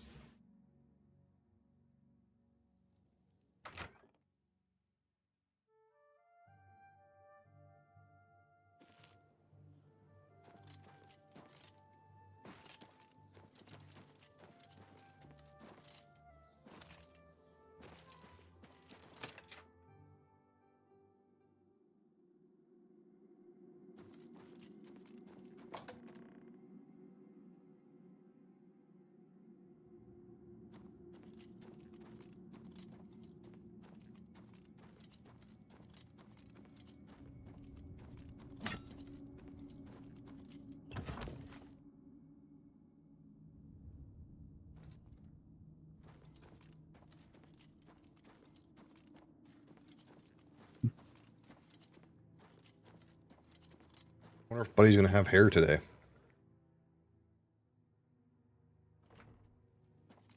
Maybe it was like a bug that he didn't have any hair those 2 other times. You are like... Ah, so Mortieri has escaped. Well done. As payment, I am pleased to award you this amulet, Cruelty's Heart, as well as another advancement in rank. I hereby bestow upon you the title of Eliminator. Eliminator? Your body is cold, your heart hard. You exemplify everything the Dark Brotherhood stands for. I present to you now this key. It unlocks the well behind the abandoned house above. Use it to gain hidden, quick access to this sanctuary. What does this do?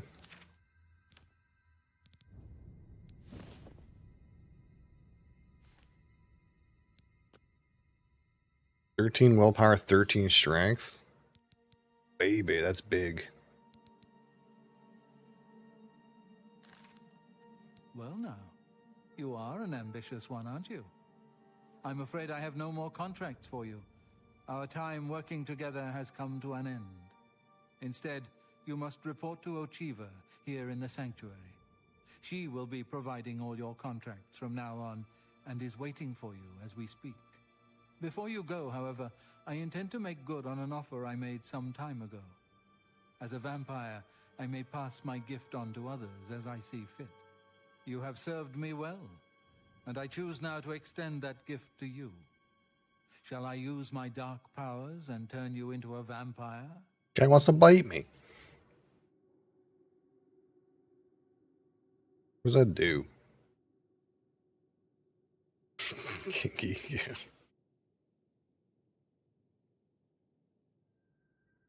Can't remember if in this game it's a pain in the ass or not.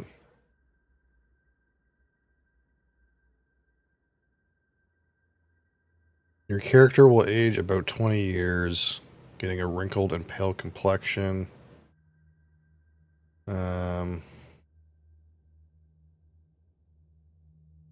Others will notice and comment on your appearance if you go past 25% vampirism. You may also lose your eyebrows and facial hair. When you turn full vampire, people may refuse to speak to you, citing your obvious vampirism.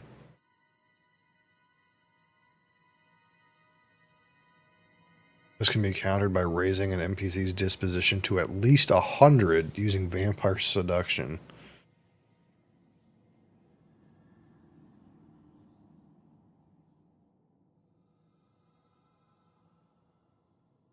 Charm 50 points for 20 seconds on touch.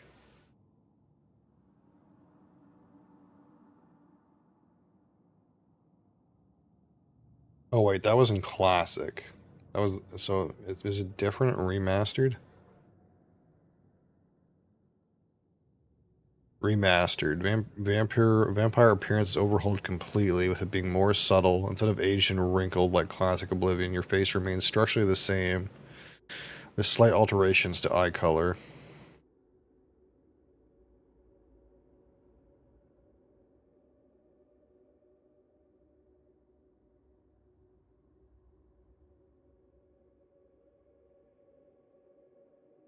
Unlike in classic Oblivion, eyebrows and bone cheeks are not more pronounced, and there's no difference in appearance regardless of vampire stage.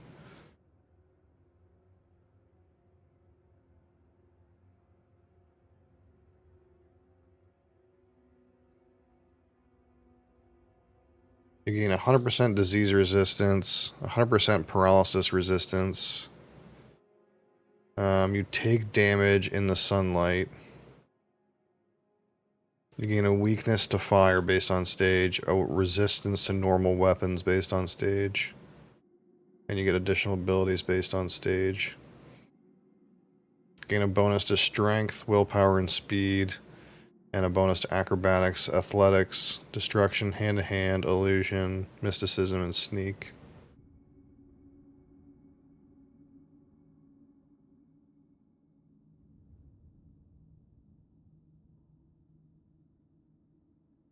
Do you have to, like, eat people every once in a while?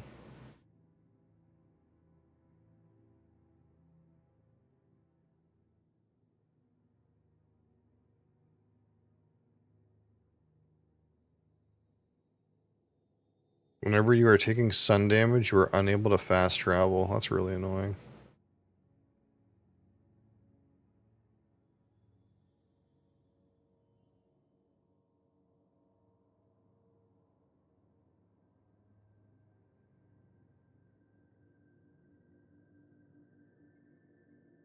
Guards will refuse to accept yields at a 4th stage of vampirism, forcing you to run away or fight to the death. Hmm.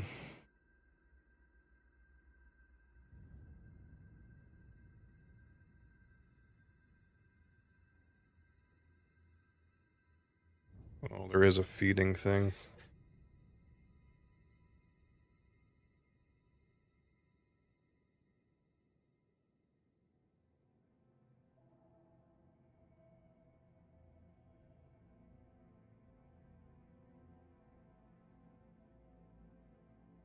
If someone witnesses a feeding, they'll report it as a crime.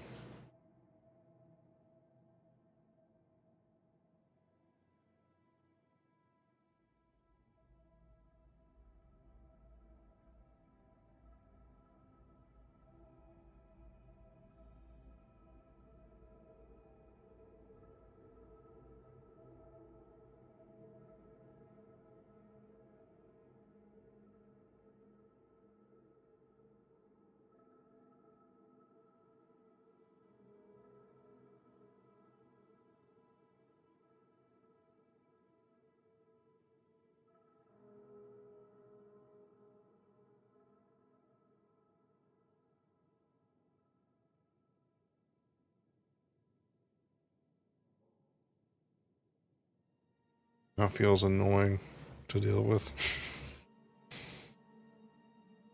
Maybe not this playthrough. Maybe a different playthrough. Yes, I can understand your trepidation. For it is not every day one is invited to join the ranks of the undead, eh? If you ever change your mind, fear not. My offer will always be open. Simply return and speak to me about the dark gift, and we can proceed.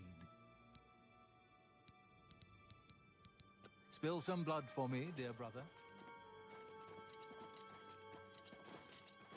There you are.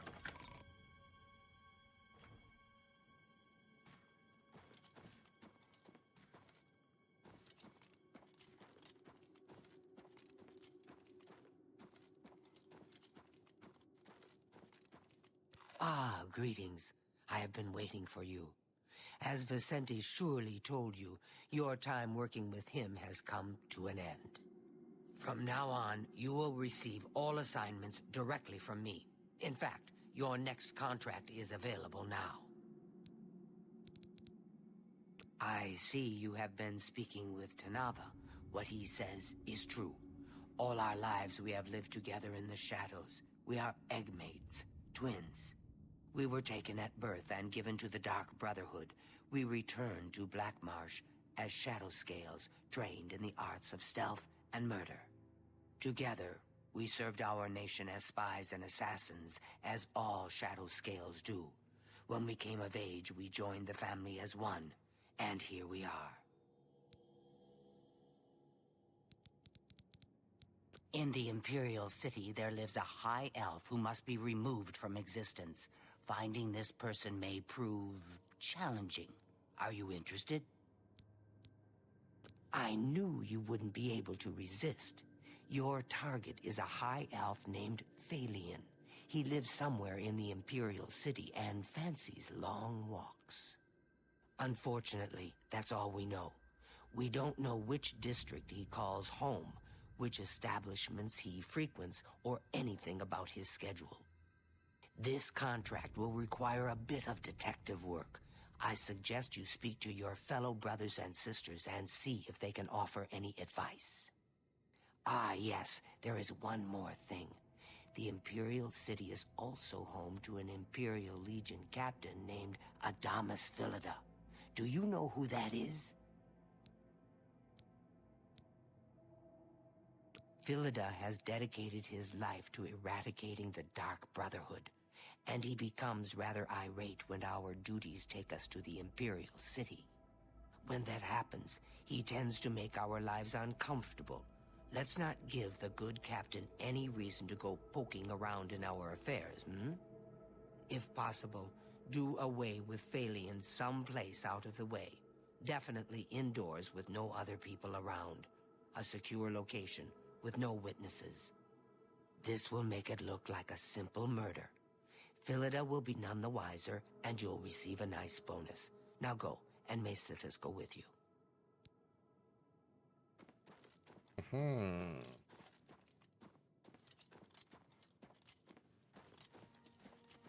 I hope I can help. The Elves of the Imperial City are a fairly close-knit community. One of them will have at least heard of Phalian. You should ask around. Spill some blood for me, dear brother.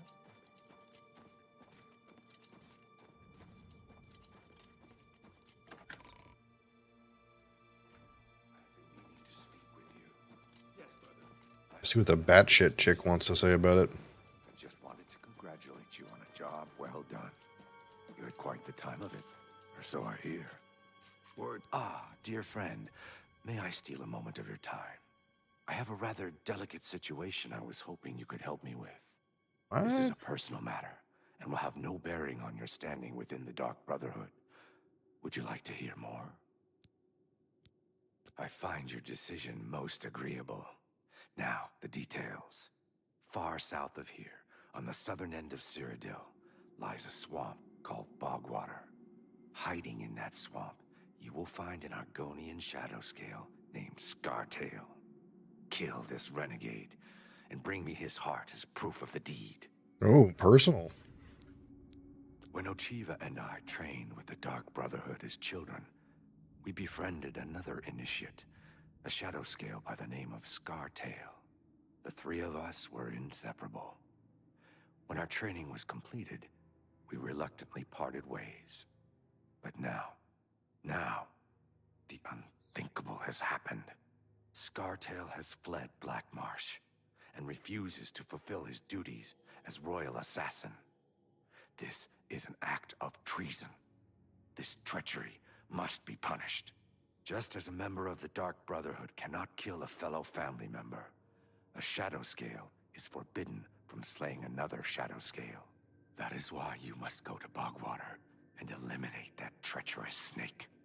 Please, kill Scartail, so Ochiva and I can put this matter behind us. I do so love pursuing a contract in the Imperial City. The alleys, the shadows, the challenge of evading Philida's Legion troops. I envy you. May you walk always in... Welcome. Welcome to the family. I'd hug you, but Ochiva told me not to. Now this is what I'm talking about. You kill him up close, face to face, and you still get the bonus. I wish all the contracts were like that. I once saw Lucian deal with an insubordinate brother, someone who had broken the tenets. It took me a week to get the blood off my boots. I don't know who the Night Mother is, but she pays me to kill people. My own mother should have loved me so much. You know what they say, home is where you hang your enemy's head. Home is where you hang your enemy's head. Truthfully, I've never really understood who or what Sith this really is. As long as I obey the tenets and fulfill my contracts, I guess he's happy.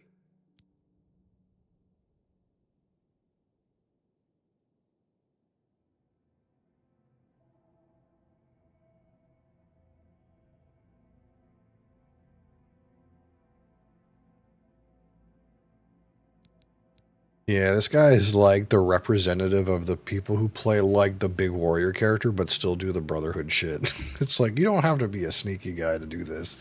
They got an option in NPC form.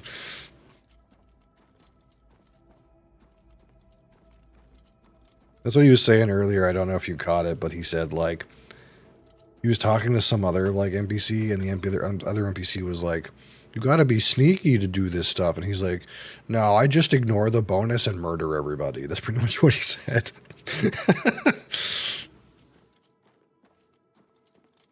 The money's not worth it when instead I can have the freedom to murder everybody.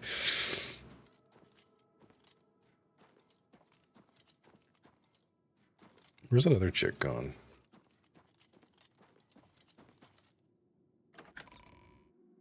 The bad shit one. Excuse me, brother. Can you spare a moment? If it isn't the newest member of the family. Let's get one thing straight. The tenets prevent me from killing you. But I don't have to like you. I'll sell you equipment, but only because Ochiva is making me. This family doesn't need any outsiders. This guy's a piece of shit. I see this. I don't have all day. Hurry it up. Night Mother's Caress. Heal 10 points? The fuck? That seems shit.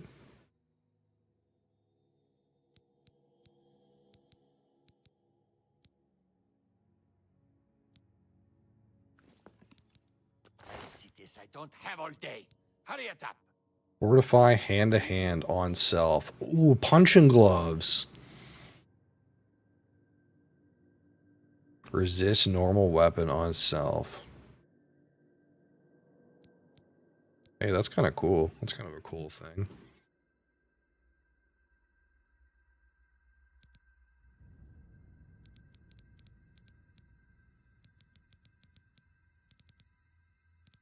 He doesn't have anything else, though. What does his neck do?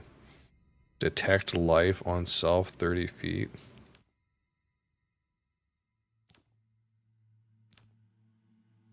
At least the gloves are cool.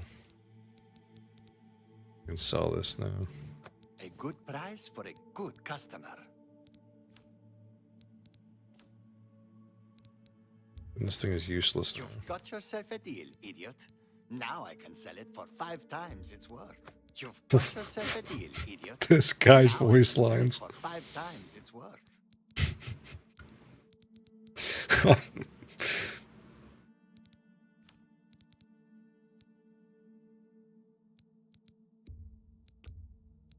You drive a hard bargain.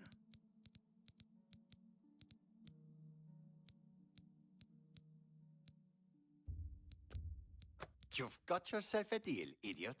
Now I can sell it for 5 times its worth.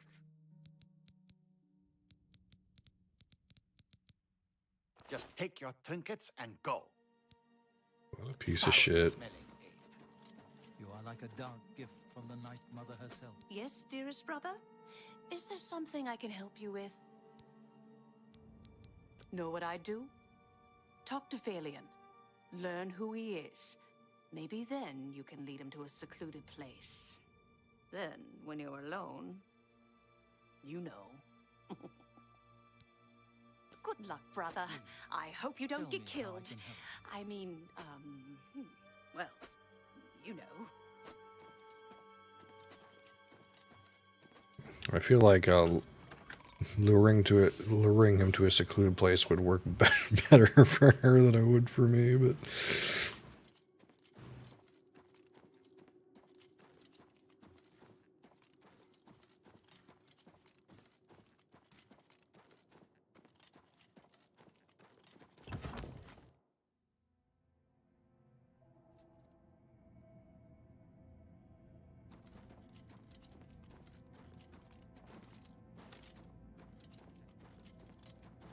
yeah, I should have done like a fucking Jackie Chan hand-to-hand monk puncher. I feel like if I play Skyrim, that's gonna be what I'm gonna do. I'm be a fucking puncher.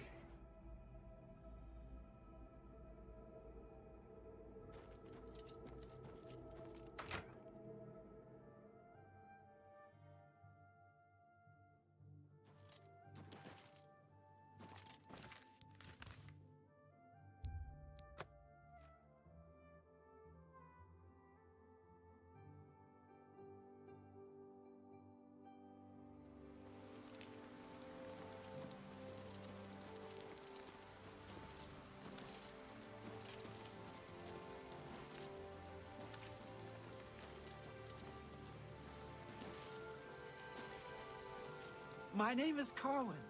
Remember, I'll be rich and famous one day. Okay. Phelan, yes, I know who he is, but I'm really not in the habit of discussing such things with strangers. What if I gave you some money? Well, isn't that? I appreciate the gesture. That will get you something. Thank you. Thank you. How kind. Phelan, you say? Why, yes, I know who he is. Rather distasteful fellow, actually. I believe he lives at the Tiber Septim Hotel. That's in the Talos Plaza district. He lives in a hotel. Imperial City. I'd ask around there if I were you. What the fuck? Good day.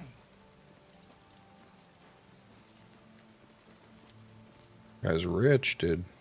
You have my ear, citizen.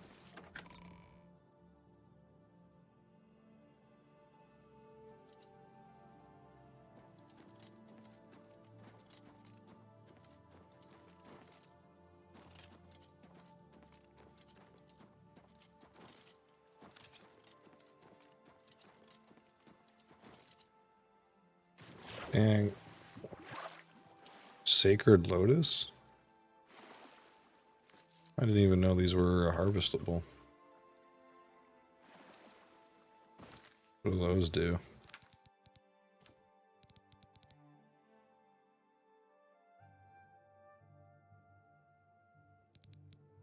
Resist frost. Oh. Speak. Nah.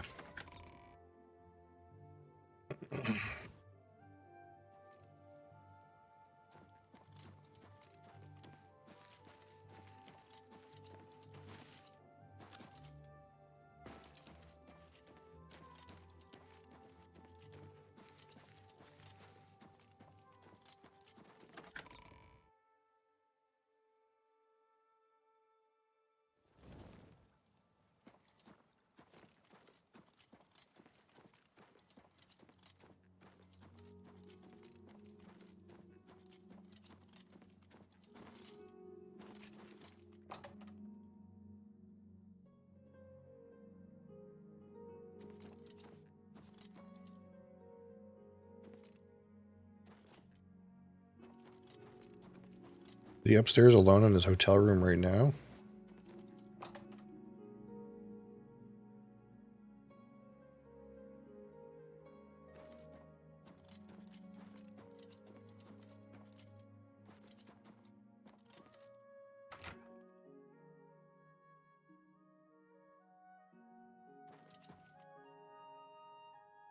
Hi. Phelan, dear Phelan, why must you ruin both our lives? What? Yes, good sir. How may I help you? Phelan?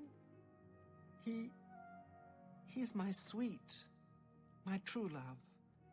But I don't know why I'm telling this to you. I mean, we hardly know each other and all. What? Phelan? I'm gonna give you money too. I'll take what a thank you. How thank you. Every little bit helps. Please, I don't mean to get emotional, but I feel I can trust you. I just don't know what to do about it. Trust is easily bought in this game. All he cares about is skooma. He was a fine young man once. Skooma? But he's lost everything. His looks, his money, his self-respect. I got some skooma. I followed him a few times to see where he goes. He walks around the city looking for skooma. And then he goes to Lorkmir's house for several hours. It's in the Elven Gardens district. I think the house is deserted. That's why he goes there. So he can escape from life and do his skooma. Thank you for listening. You're a good friend. Oh, you're welcome. I just hope my sweet Phelan can clean himself up, or that awful skooma will be the death of him. I'm totally not going to be responsible for your distant lover's death. Bye.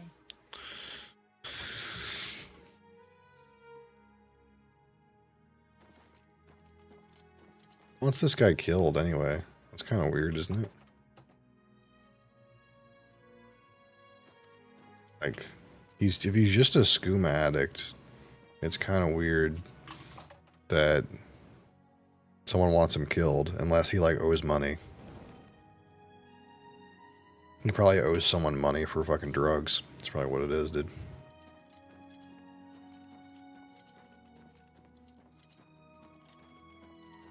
Speak.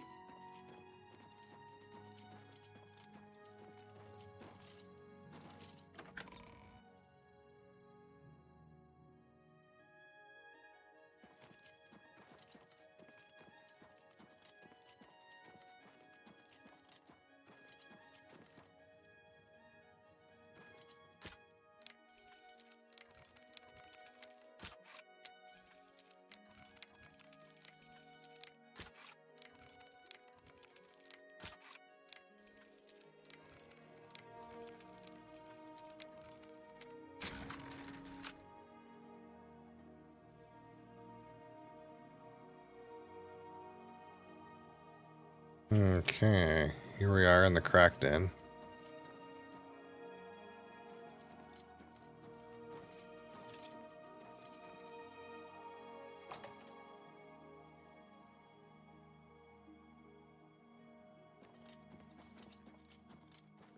Crack den seems to be empty.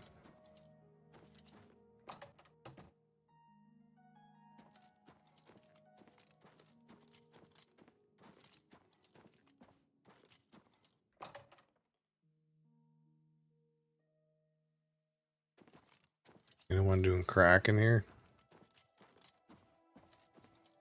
Ooh.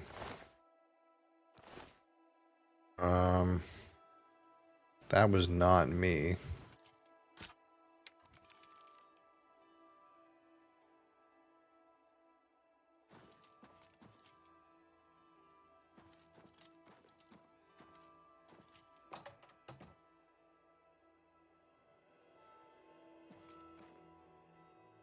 Oh, we got some skooma here.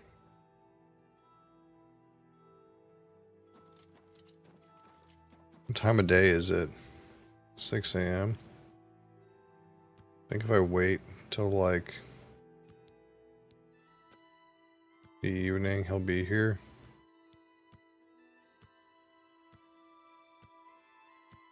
Or like 2:30. Think he'll like show up. Oh, there he is. Hey, what are you doing here? You're not my friend. What? You know, what do you want? Sleep?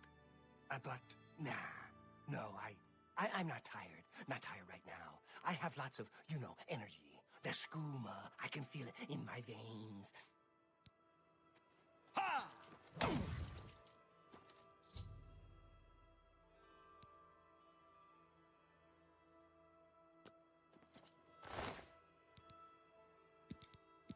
Brother. It makes me want to try skooma. I don't know what. He's having a good time. I don't know what he's doing in this other guy's house when the guy's dead in the basement. There's like there's some lore here that I'm missing. Where the guy's doing fucking drugs in an empty house. Where there's a dead guy in the basement.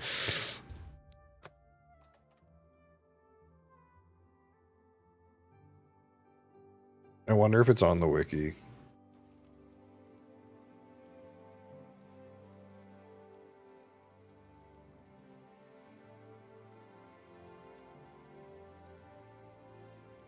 Lorkmir was a Nord warrior who lived in the Elven Garden district. He's been slain in his basement by what appears to be foul play.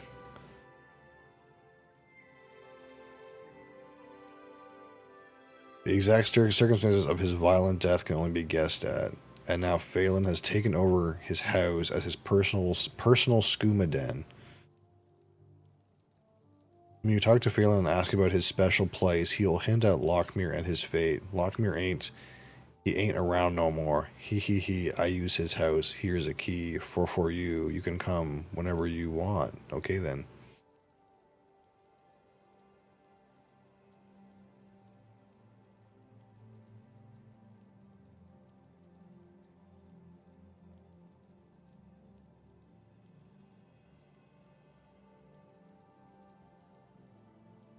If you resurrect Lockmere using console commands, he will adopt a schedule of worshipping in the Bruma Chapel, wandering around the Geralt View Inn and the rest of the town, and then returning to his house to sleep. Interesting.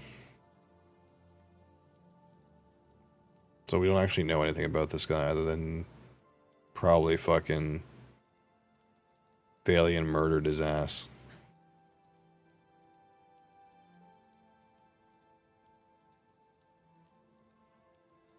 I wonder what, if probably like somebody, probably the person who wants this Falian guy dead is like related to this Lorkmere guy, I would guess.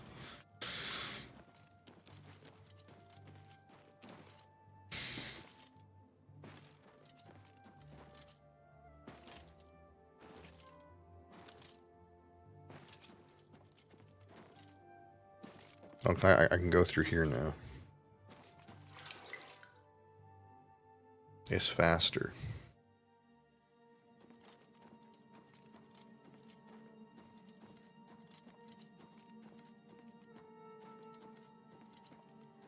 The High Elf Thalian now swims in the maelstrom of darkness at the feet of our dread father, Sithis, and there were no witnesses to your handiwork. Because of the discretion you exercised, Captain Philida will not suspect the Dark Brotherhood was involved and will not meddle in our affairs. Here is your reward and bonus. Both have been well earned. Go now and rest, and may the Night Mother guard your dreams.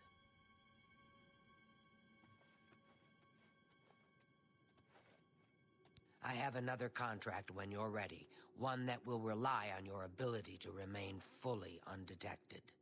Yeah, about that. Scartail is a traitor to Argonia and a blight upon Tamriel. Kill him, as my brother requests, and we will be forever in your debt. I've heard some talk. Far to the west, there lives a fierce warlord and his company of loyal mercenaries. Your target is the warlord. Do you accept this contract? Excellent. Now listen closely. Nestled in the mountains to the west lies Fort Scotch. It is the home of the warlord Roderick and his mercenaries. Roderick has recently taken ill. He now lies in eternal slumber, kept alive only by the daily administration of a powerful medicine.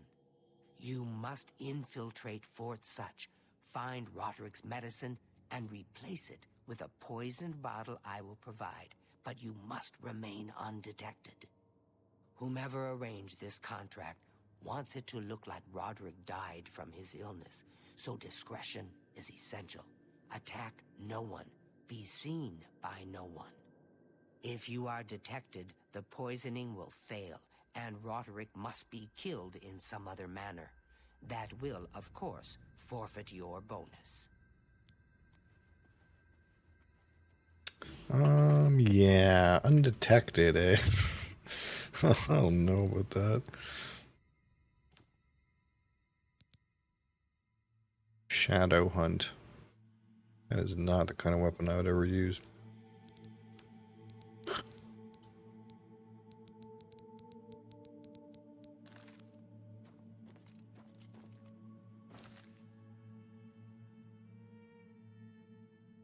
All the way the fuck out here. Excuse me, sister. Can you spare a moment? Does my gear need like repairing? A little bit. Not a lot. Of course. What troubles you?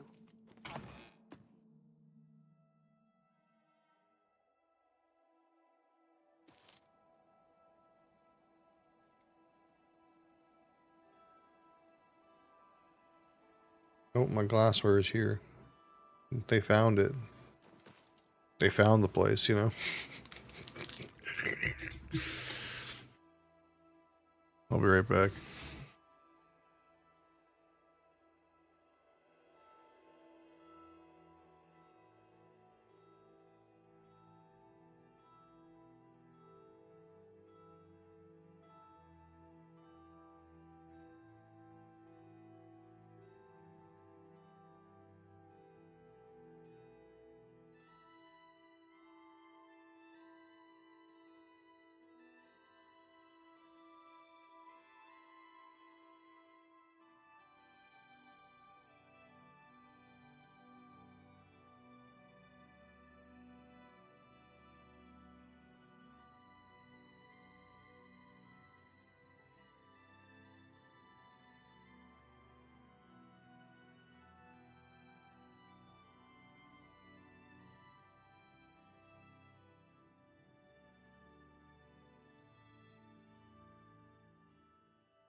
Oh, yeah, so it was.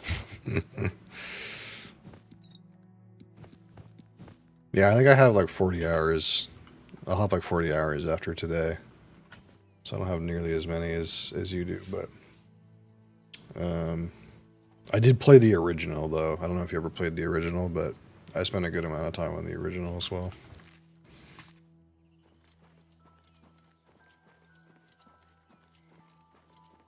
But that was like, I don't know, at least 12 years ago, maybe maybe longer.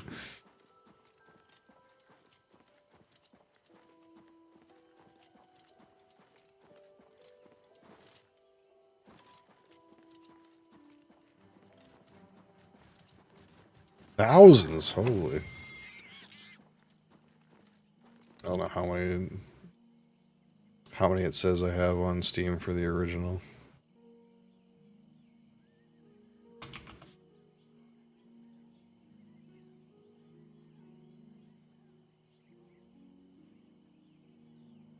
Because I have 75 hours on the original. It's not that many.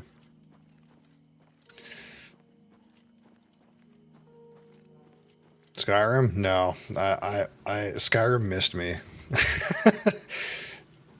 I think I do own Skyrim, but I have not very many hours on it. Like, it's kind of weird because I bought Skyrim the day it came out, but something about that game kind of missed me. It actually says I have 56 hours on Skyrim, which, I mean, that's more than I thought I had, to be honest.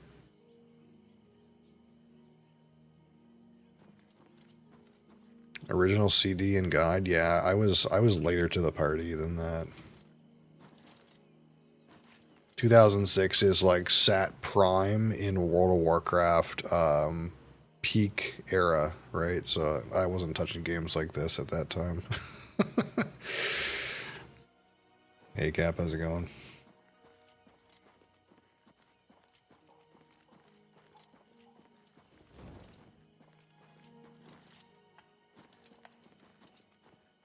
I basically skipped most strong single player games that came out since like 2003. I've skipped them. The fact that I put in some amount of hours on Oblivion is almost surprising. There's a gate this way.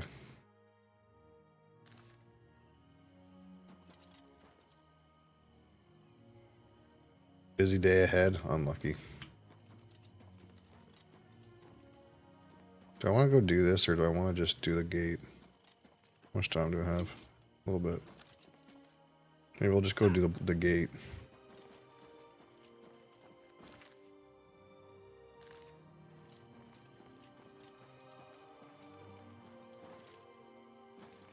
I get the feeling I'm not gonna do that that quest undetected. I feel like that's not gonna happen. Meeting starting at 10 and ending at 1.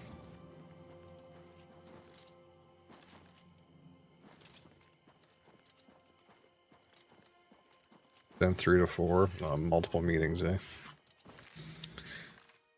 Wait, where's the gate? Why does it say there's a gate right here? Am I blind?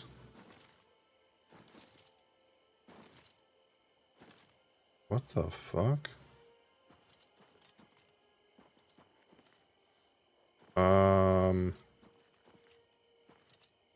Did I already do this gate?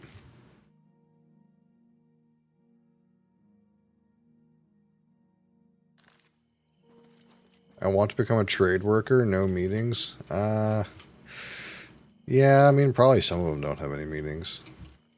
Maybe I already did this gate.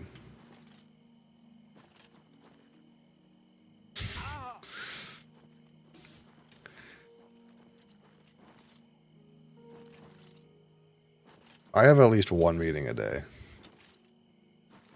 It's not very long. It's usually like 20 minutes. But there was a period last winter where I did 2 meetings a day. And the second one was the most useless and the longest. It was like probably like 30 or 40 minutes. And after doing that for like 4 months, they decided it was a waste of time. So, I mean, at least they figured that out.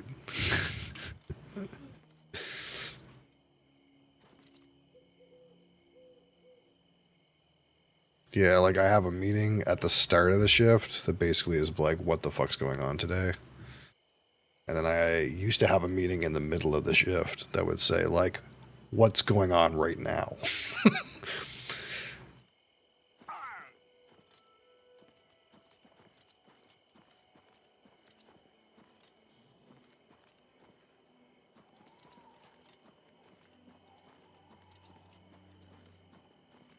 But I'm not technically a trade worker, so it's not the same.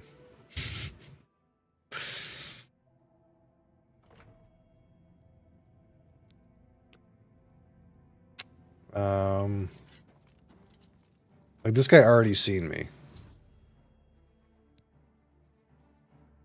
So like I like we might as well just fuck it. Like there's no way this character is gonna go in here and do this completely stealth. That's just not gonna happen.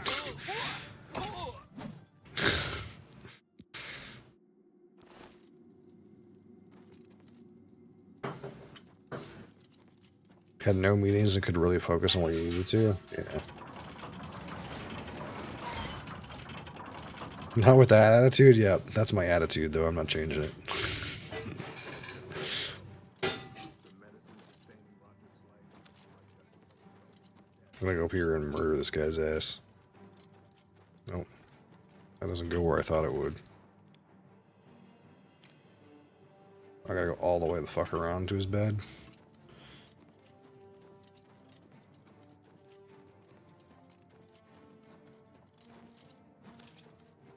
I mean, yeah, the fact that there was a guy right at the door, there's just no way. Alright, Roderick.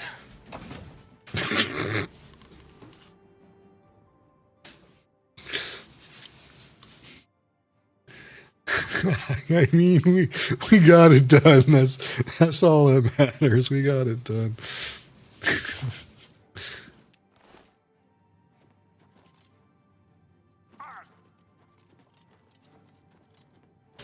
In his sleep, yeah. The quest is supposed to be, well, in order to earn the bonus on this quest, you're supposed to go in here, not get seen by anybody, and replace this guy's medicine bottle with a poison bottle so that he dies.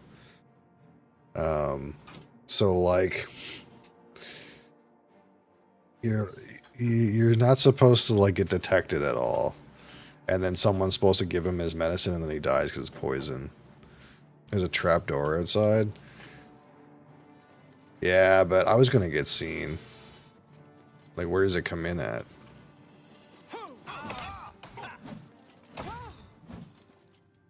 My character's stealth is like dog shit.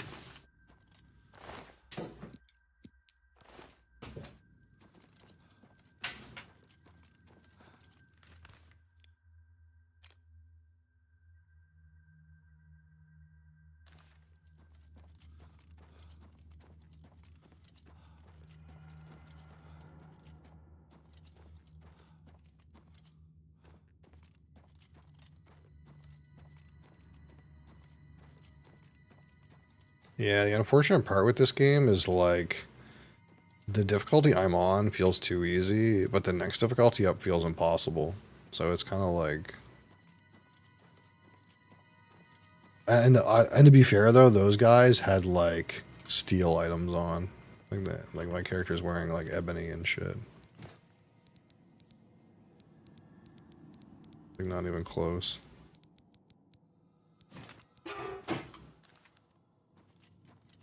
Where's the trap door? I don't even see where that would come in at. I guess I didn't like ask my guy, my like teammates or whatever what to do.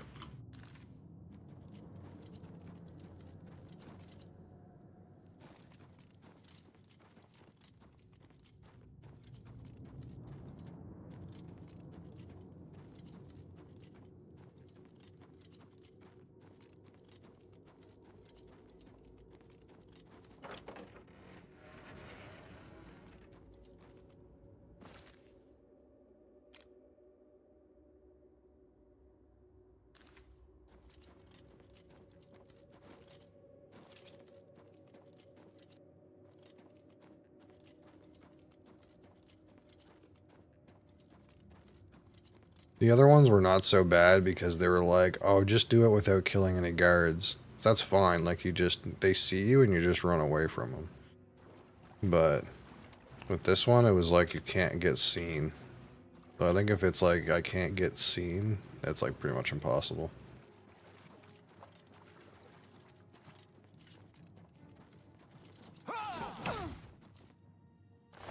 Like, these guys are wearing fucking iron. Like, I don't really know what...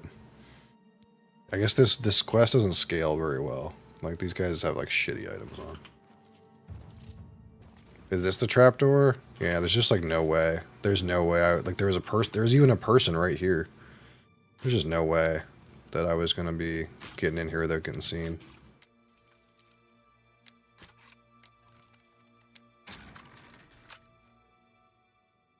Might miss the tasting today. Have a good one if you end before I get done.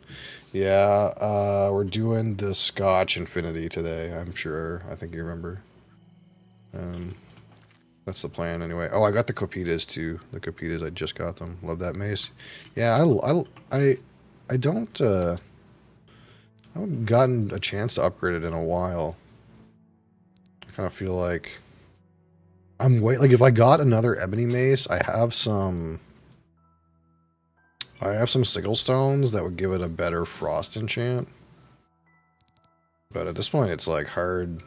Like, I haven't dropped anything that's ebony in a while, and I think it's just because I've been doing like quests. I haven't like been going and finding guys that have gear. I've been stuck on this maze for 10 or 20 hours or something. Not that it's bad, but... Hey, you. Cat is here. Hi there. Hi. Yeah, we'll open these Capitas in a second.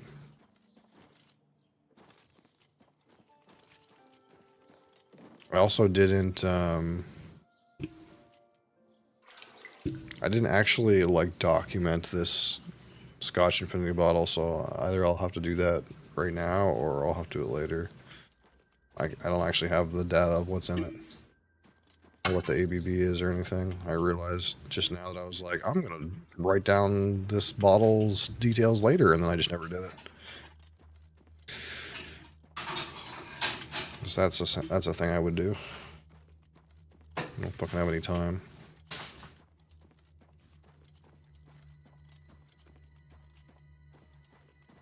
Probably should have did it last night, but I just went to bed because I was fucking exhausted. It's probably better that I'm not falling asleep in the middle of the stream. I assume you guys would prefer that. Unfortunately, the same is not true of the client who arranged this contract. You were to avoid detection and kill Roderick by means of poison, yet you failed to follow these parameters. Oh well. Here is your reward, minus any bonus. It would seem you and Gogren share a similar... Sleep stream? Is that allowed these days? I thought that was, like, questionable if that was allowed or not. 100%. It used to be you weren't allowed to do that. It has a category? I thought the category was the name of a game. They just commandeered it. So, are you ready to mingle with the doomed house guests? Unfortunately, it's a thing. Yeah, there's like no chance I would ever do a sleep stream. Do you like parties? Because you've been invited to one. Of course, you'll be killing all the other guests. Are you ready to attend? Splendid. You need to go to the city of Skingrad, to the large house known as Summit Mist Manor. There, you will meet up with 5 very unlucky guests. In order to receive your bonus, What do you got there, darling? We're just looking. If anyone Moves to get ya? murder, the bonus is forfeit. You got a ouchie right there. There is a chest of gold hidden in the house, and have agreed to be locked No, inside not right. It's there's 2 issues with it. this needs an adapter to hold it, and that's not here yet. And it's a completely different configuration, so I have to spend like a day to configure it. As everyone expects.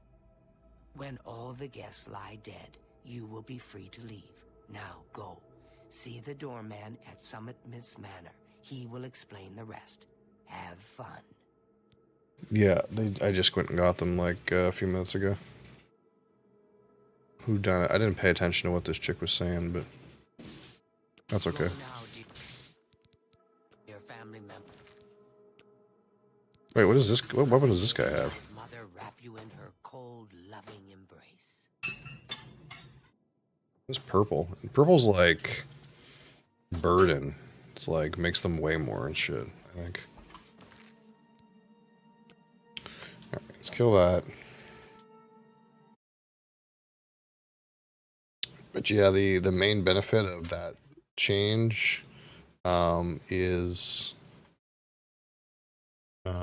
I shouldn't have any need to filter it through NVIDIA Broadcast anymore.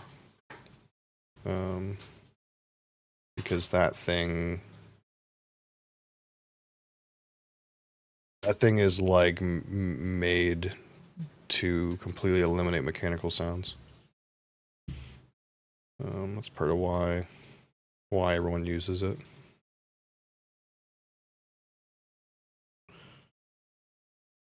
All right.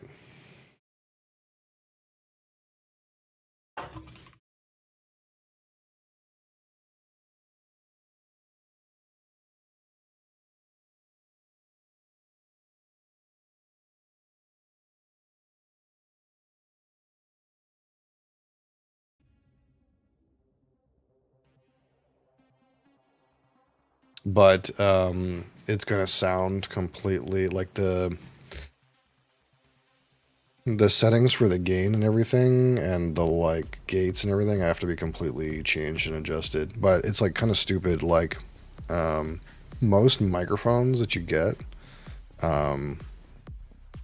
the like piece here that like attaches into like the arm is a female end, but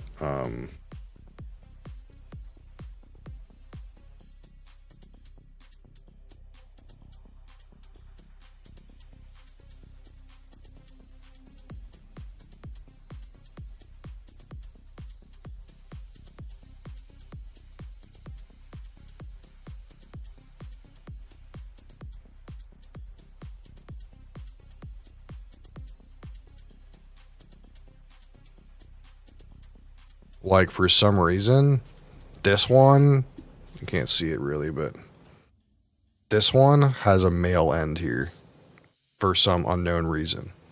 And this one is female up here. So like it's like opposite of every other. I don't know why this came like this. It's supposed to be a hole on this end of this thing. And when you get this microphone, normally it is. But for some reason mine came with a male end.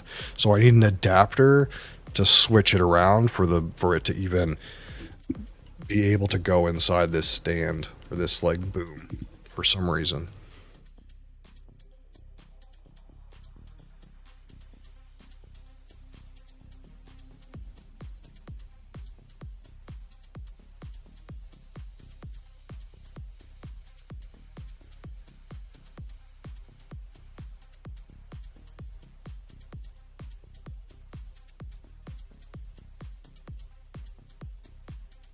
I mean, it's too late for that. I've had this for like ever, right? I got this before I started streaming again. Like this is I bought this over a year ago. But it's like doesn't make any sense. If you order just the microphone, this part comes female, and if you order just the boom arm, this part comes male because that's what you need for like the most universal. But I ordered both of them together. So they sent me them opposite for some fucking reason. The arm is male and the microphone, or the arm is female and the microphone is male. when every microphone you buy is female. So I had to go to them and be like, what the fuck? And they're like, well, you can buy an adapter for $10 that will screw into here to convert the stand into a male end. Okay, I guess you got me. I guess I got for $10. Like why did this happen? I don't know. Why do they even make them this way? I'm not sure. Like, almost no microphone is got a male end. Like, pretty much none of them. I have no idea. But I also had to buy an adapter because this is 1/4 and that one is 5/8, because almost every microphone is 5/8. Except for like prosumer gear, which is like 1/4. But that one is like an actual pro, not a prosumer item. So, yeah, we'll get to that probably this weekend. The adapters are supposed to come in tomorrow with UPS, so hopefully that guy doesn't fuck it up.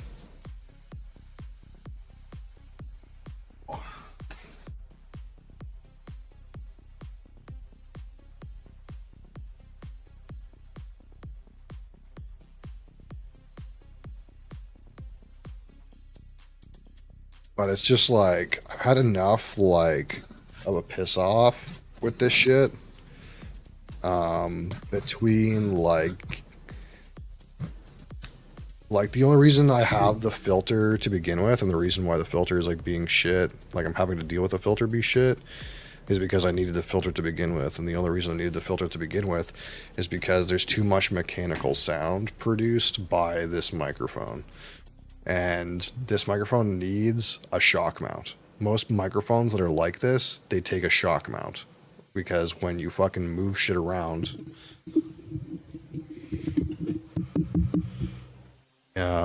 it makes horrible sounds.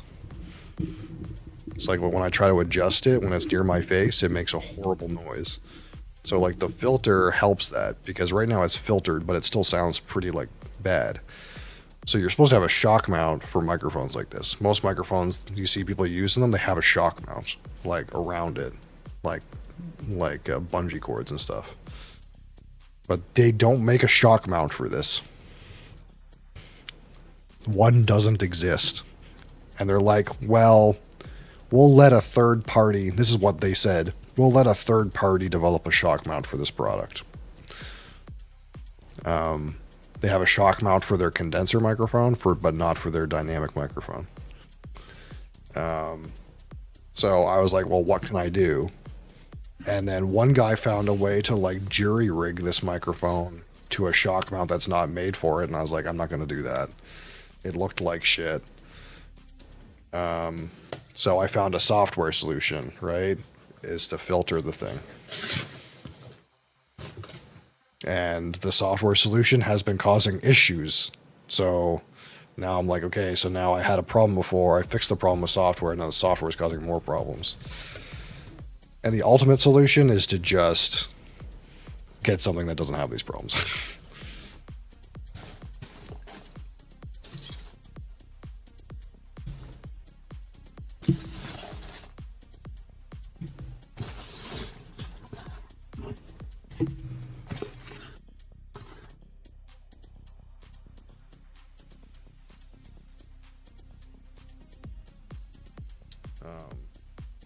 So it's like one of those pieces of equipment where like they pretty much never break. Like this microphone's never going to break. Like dynamic microphones, they just don't break. So it's not like I'm going to sit here and use this one until it dies and get a new one.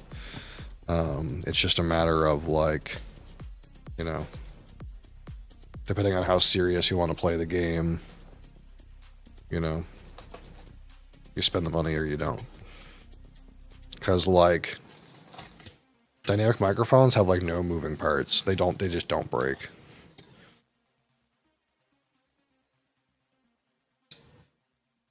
You getting into that? Well, the intention was to show it on camera, not your fat butt. Anyway, yeah. So here's the Glen Copita.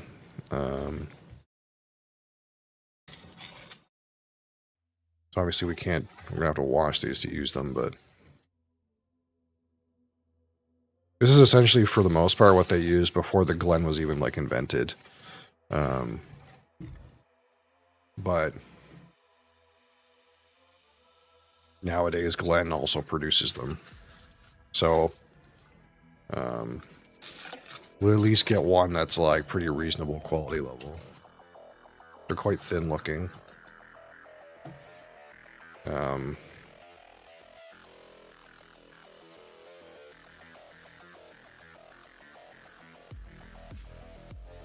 Red Bull is going to taste fantastic out of that, yeah. So they are kind of like, again, they have that shape where the aromas kind of get like concentrated going up, but they're not so bulbous at the bottom. And of course, this one is kind of like more like swirlyable, if that makes any sense. You could probably more easily swirl shit with this. Of course, when you think about the Richard Patterson, he's also always using these Capitas. So if that's like the glass that you think of when you think of that Richard Patterson video where he's like, you know, pour some, swirl it around, throw it out. That's this is the glass that they use for that he recommends using at the time of that video, right? And again, they call it a nosing glass because at the end of the day, again, once the liquid's in your mouth, it doesn't actually matter what the glass was that it came out of. This is only for like a different olfactory experience. And I think they still use these. I think they still use, a lot of master blenders still use these because they're kind of like more, I don't know, more traditional maybe. I'm not sure. But again, we're going to continue to use the Glens as much as possible because those are the ones that the majority of people are going to use. But we have another option here. To try. I don't know if I'll end up like preferring these or not, but at the very least we'll have them to pitch against. And of course for non-alcoholic stuff, it's kind of like a better like kind of looks weird when I put it down like this, like almost like it's bent, but it seems fine. Almost like you can see liquid better out of this because there's like a better shape to it. Straight out of the bottle, too lazy to pour. Yeah, we don't do that. Too lazy to clean my glass. Yeah, I figure I can understand. I can understand your perspective. We'll put it that way. I can understand your perspective. But of course, when you're going for an aromatic experience, you can't do that. Of course, like I said, as soon as the liquid is out of whatever vessel you're using, it doesn't really matter. So if you just want the flavor, it doesn't make any difference.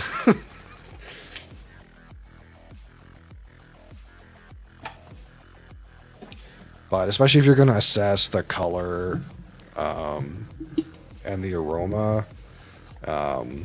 you need glassware, unfortunately.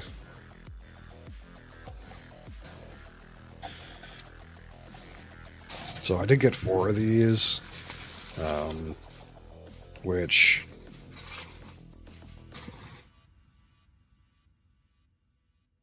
that way we have like enough to like pour a few things if we want to use them.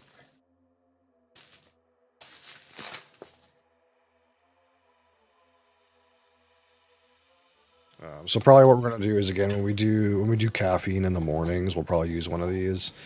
And also probably what we'll do is we'll do a couple sessions where, like, you know, we'll take like a bourbon cask whiskey and pour it in like a Copita and a Glen and just kind of see if the difference is. And then maybe, you know, we'll try a heavily sherried whiskey and do the same thing to kind of see, like, hey, what are the things that get amplified by the differences in the glassware? Like maybe with sherry, the, like, I don't know, spicy part is more apparent on the Copita, and maybe the dried fruit's more apparent on the Glen. I don't know. I'm just gonna just an example. There might be differences based on glass shape that depend on what kind of flavor profile the whiskey has. So like we'll try it with like a bourbon barrel one and like a sherried one and a smoky one and stuff like that. You think there will be a difference? I don't know. There is some amount of research done by a company who produces a glass called the Neat glass. I don't know if you've ever heard of this thing, but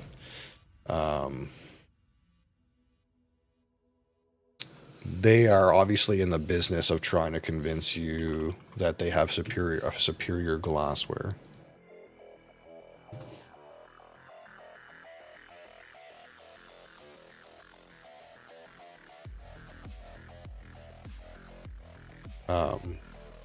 But this is what they call the neat glass, the neat elite in this case.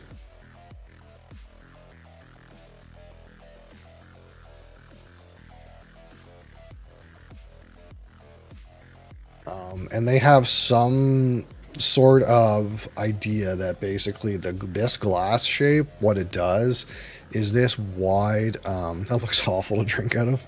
Yeah. Basically the idea is this wide brim that they have at the top. What happens is the aromas get concentrated at this kind of like mid-hourglass part. But when you go to assess the aroma, the alcohol exits all around the outside of this brim so that it's less presence of alcohol in the nosing experience. And I can't remember I'll see if I can find the exact little thing they did. They did some kind of study basically of a bunch of different glassware. See if I can find it. And they had all kinds of different like facts about like, hey, like in the Glen, it's like in the Glen, these sorts of notes are stronger. And they were like, but they were done by like a machine detecting aromas or something like that. Like it was like very scientific about it. See if I don't know if I can find it, but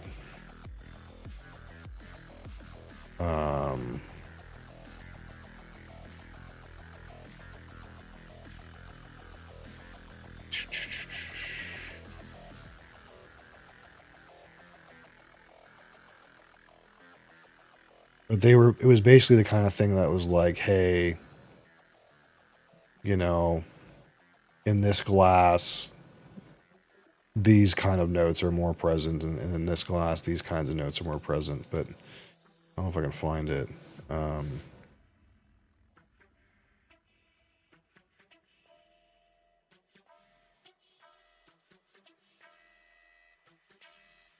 Because apparently this glass concept is designed by science. Buy one of those too? Yeah, we could.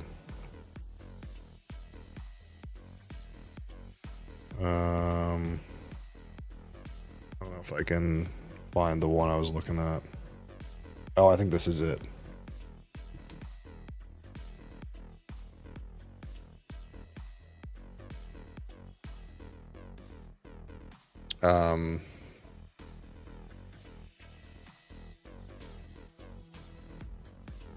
Yeah, so it's like they basically had all these like types of aromas that they did some kind of scientific way of evaluating this, and then they have the different glass types.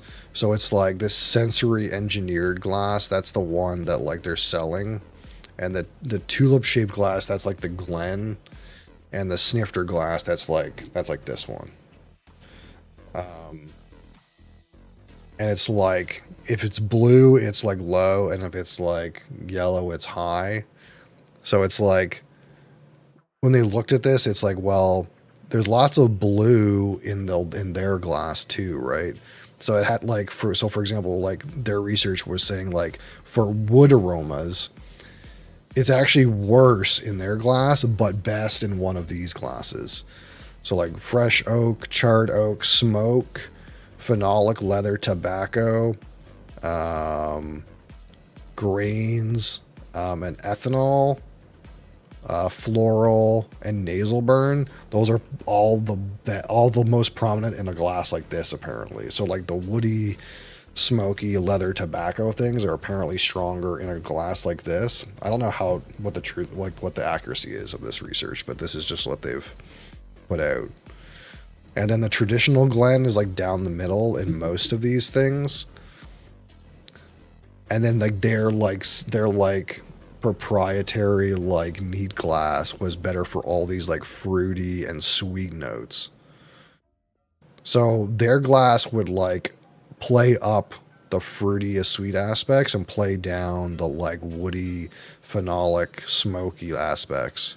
But also it's like their ethanol and nasal burn were like the lowest. That's like what they're trying to like advertise, right? Hey, this glass has the least amount of like burn because the way the alcohol exits through the sides of the glass lip or something like that. Some kind of research to do with that. Whereas if you look at like the other two glass types, it's almost double as much nasal burn, and almost double or more as much ethanol smell, because like all the aromas are concentrated, even the alcohols, in one direction, whereas theirs like the aromas come up the middle and then the alcohols like go out the sides or something like that. So under this logic, still though, even if we just ignore this weird glass that they're advertising, the idea is at least this Copita would probably be, compared to the Glen, less on the like fruity and sweet and spicy aromas, and more on the like deeper aromas like the coffee, oak, phenolic, smoke, leather, tobacco, grain. That would be more present in the Copita rather than the Glen, assuming you believe what they've written here. So maybe.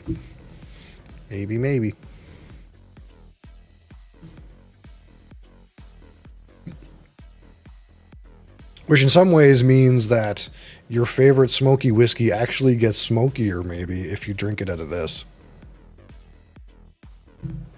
But yeah, these obviously have to go washed, so...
But yeah, for the most part, we want to use these.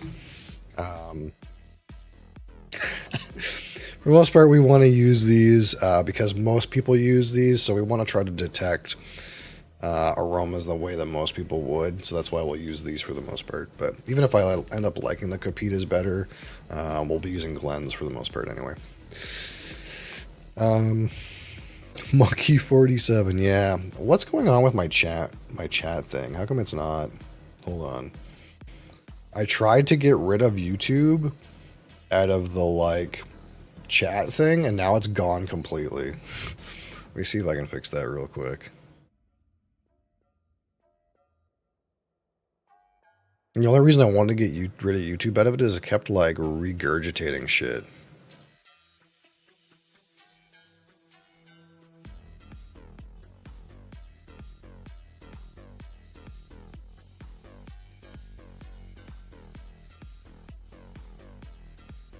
And YouTube chatters are weird. A little bit.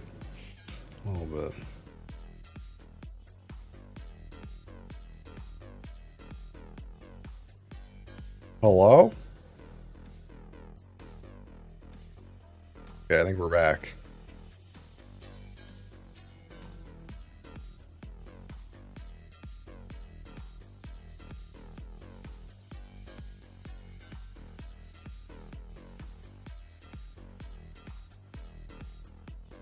All right, so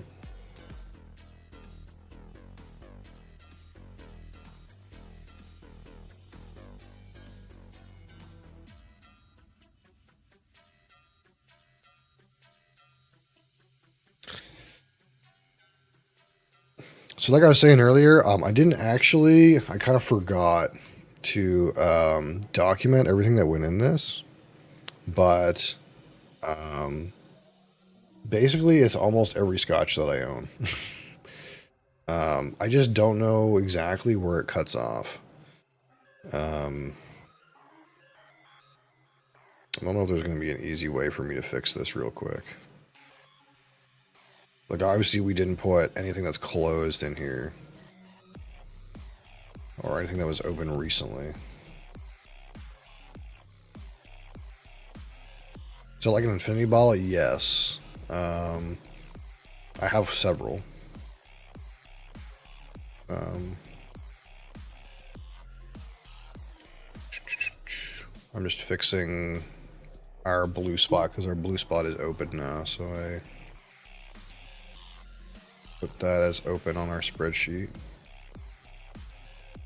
So we got several infinity bottles, and except for this one, because I fucked up and didn't make this one properly, all of our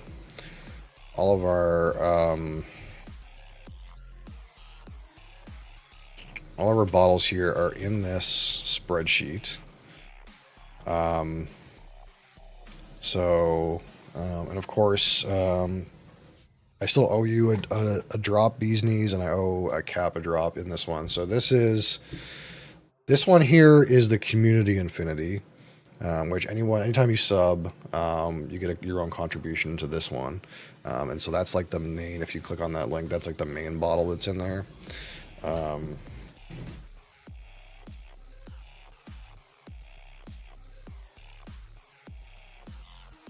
So then the second one I have is this one. So this one's all bourbon. So if you click on the bourbon tab, this one is all the bourbons that's in there. And then the Irish one is this one. So now that they're right here, the only way I can tell them apart is I know this one is Scotch, and the one that's slightly empty is Community. The bourbon one is darker, and the Irish one is lighter, because I'm an idiot and haven't labeled them yet. Yeah, I owe you one, and I owe Cap one too, and I probably owe Ben one, to be honest. But I try to ask when you guys sub, and then like if you don't answer, then I kind of just like let it go. But yeah, I do owe you one. Do you like them more or less than a single bottle? It depends on the like tasting of it. So like this Irish one, I've had drams out of this Irish one that were really good. And some of them are better or worse. It kind of depends on like that tasting of it. It's kind of weird. Like this bourbon one has gone through phases where at one point this was my favorite bourbon that I owned, and at other points it felt like it was shit. Like it felt like because we change these all the time, right? I drink some out of it and I add some in or whatever. But there's times where I've tried this bourbon one and it was like, yeah, this one sucks. It's got no flavor and it's woody. And then we would make like a few changes, and then like it would all of a sudden become like one of my favorite bourbons again. So it kind of like comes down to like the bourbons inside, how they like meld and interact with each other to create something completely unique. Sometimes it turns out really well, and sometimes it turns out shit. But they're kind of like an ever-evolving project that we always get to try something new and different that you can never get at the store. Afraid I would create something I don't like and I ruin a bunch of bottles. Yeah, so to me, the truth of the matter is I have more whiskey than I know what to do with. So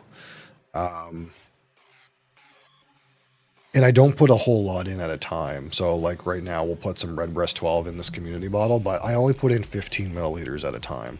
So when you do the math, that's roughly 1/50th of a bottle at American size, or 1/46th of a bottle at European size.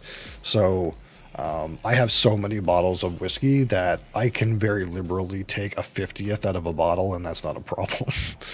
Because that's how we created this Scotch one. Again, I took 50 Scotches and took 15 milliliters of each. That's how we ended up with this one.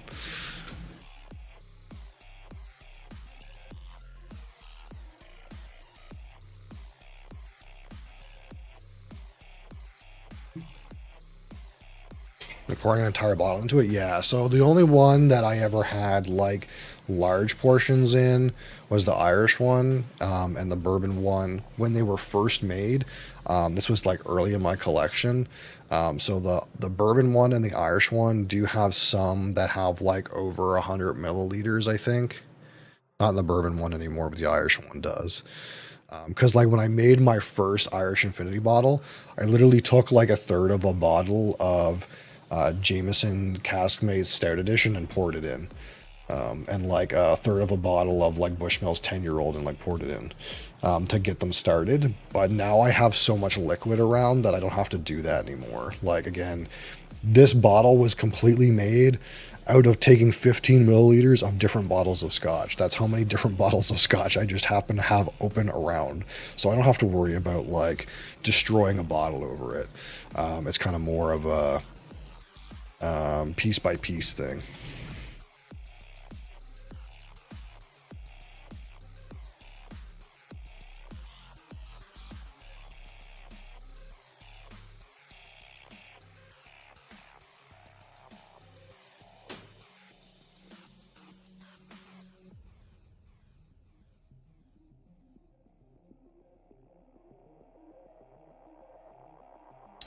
So up to about 25 bottles of whiskeys, and I'm trying to get through some of them before buying more. Yeah, and that makes sense if you're a sane individual.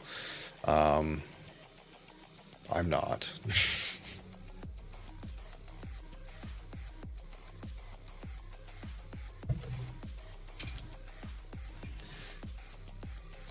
Some people are worried, like, hey, like if I have a bottle open for a really long time, it's gonna like maybe not taste the same, and I'm not worried about that. That's all part of the adventure for me. And some people are like, well, you know, I don't want to be like a hoarder, and I'm like, well, I'm a hoarder, so I try to keep everything organized now. It's organized hoarding. It's not like hoarders on TLC or whatever. But it's still pretty bad. I can't see chat right now. Adria's butt's in the way. Hi, are you chewing on my funnel?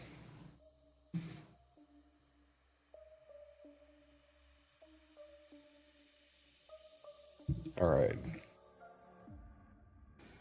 Yeah, you got your little hairs all over the funnel, on the outside at least. We don't want to have to filter this shit. I had to filter the bourbon barrel, or the bourbon Infinity one time. I had to run it through a filter because I found 2 Mosley hairs inside.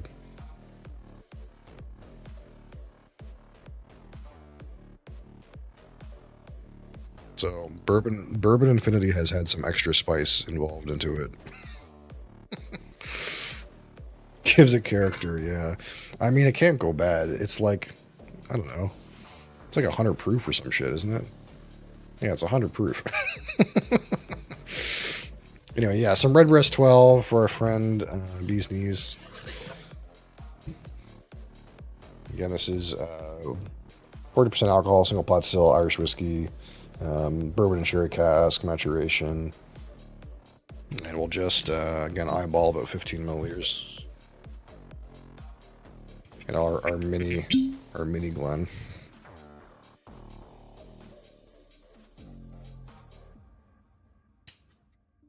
Like this one? To me, it's a little tame. It's a little soft for me.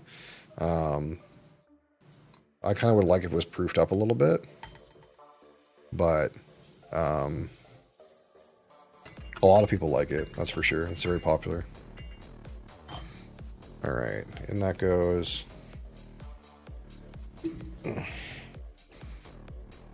And then... Ugh.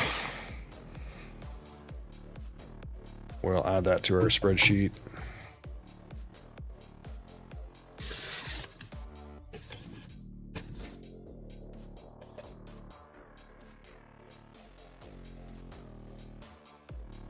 But yeah, if you haven't seen like my cabinetry and shit, there's like a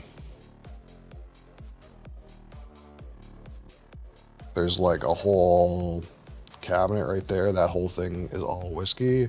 And there's another one right there. That is that wooden one. That's also whiskey. So those are all organized alphabetically by region in there. So they're roughly organized. But it's a very, you know,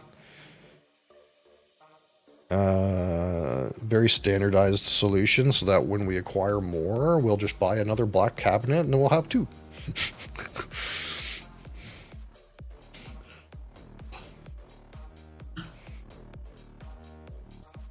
All right. Whoop. So let's go edit.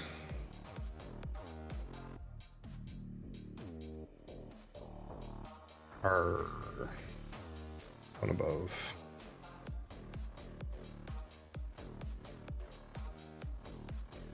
Oh, and yeah, so that's the list of everything. If you haven't seen the list of everything, that's the list of everything. And each of those bottles, you can click on it, and there's a picture. And that thing is growing by the day.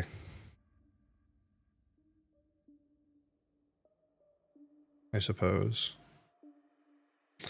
I find it difficult to find American whiskeys. So not only can you not, can you have a hard time acquiring them, technically you cannot acquire them. If we're being honest. So every government liquor agency in Canada no longer purchases U.S. alcohol and no longer sells on the shelf the ones that they already had prior to tariff at the time. So if you go to my local government liquor store, there is 0 American whiskey because they have some, but they will not sell it. They have decided to no longer sell it. And that's true of every liquor agency in the country, except for British Columbia, which British Columbia will still sell American whiskey from Democrat states, but no longer sells whiskey from Republican states. That's their innovation on. That's their innovative take on the idea. Is they only ban the sales of whiskey from red states, and you can still acquire American whiskey from Alberta independent retailers, but the way Alberta essentially works is the government imports all the liquor and then distributes it to independent retailers to sell at in whatever way they choose. So the Alberta government no longer acquires any American whiskey, but independent retailers are still allowed to sell whatever American whiskey they already had. So you can still readily availably get bourbon and American whiskeys from Alberta retailers, provided they still have some in stock. They don't get anything new, and once their stock runs out, they'll no longer have any. But you can still get like Jack Daniels and whatever from Alberta retailers for now. I really like what you've done with that sheet and the spirit reviews in Discord. Very nice. Yeah, so that sheet, it's getting better. I feel like it kind of like when I get time to improve on stuff, I improve on it. And I still have a bunch of spirit reviews in Discord that have to be put into Discord, but it's something I'm working on. There's like 6 or 8 reviews that are not in Discord, but if you want the written notes, my written notes, so basically what happens is when I do a Discord review, I end up having to rewatch my own VOD, and I try to type notes that I've said live into the Discord sheet for it. So if you want like the text version of the notes that I gave for a bottle without having to watch the video, they're all available on the Discord review section. You travel to the US and bring it back, probably not worth just bringing back one bottle or whatever the max is. You can. The weird thing about Canada is kind of depending on what province you're coming back into, it's more or less annoying. So for example, technically in New Brunswick, you can't really bring back very much of anything. But the rule is 2 containers, basically. Like you can get 2 containers duty free. So you could go and buy 2 bottles of bourbon and bring them back, and that would kind of be okay. But after those 2 containers duty free, the duties are stupid. They're very high, and they're based off of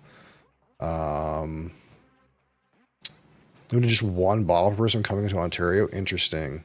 I thought it was 2 everywhere in the country for. Maybe I'm thinking about federal excise tax duties, not provincial. I'm not versed in like the provincial shit for Ontario, because technically the New Brunswick rule is 1 container. But I think federally, you can have 2 containers before the excise duty tax kicks in.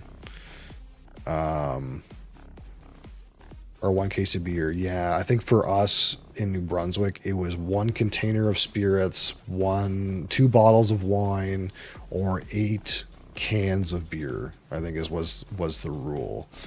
And it technically still is. But in Alberta, it was like you pretty much just had to pay like $10 per bottle, and you could bring as many as you wanted, or some dumb shit like that. But then, like, I know in Canada there's a federal excise tax, and the amount of tax you pay is based on how much alcohol is in the bottle. It's not based on container or price. It's based on alcohol in the bottle. So in theory, if you bring back like something that's 100 proof, it's more tax than if you bring back something that's 80 proof. So if you brought back cask strength whiskey, it would be more expensive for federal duties. But the nice part about, at least in New Brunswick, is they're getting rid of this liquor importation rule for purposes of traveling between provinces, because ours was really bad.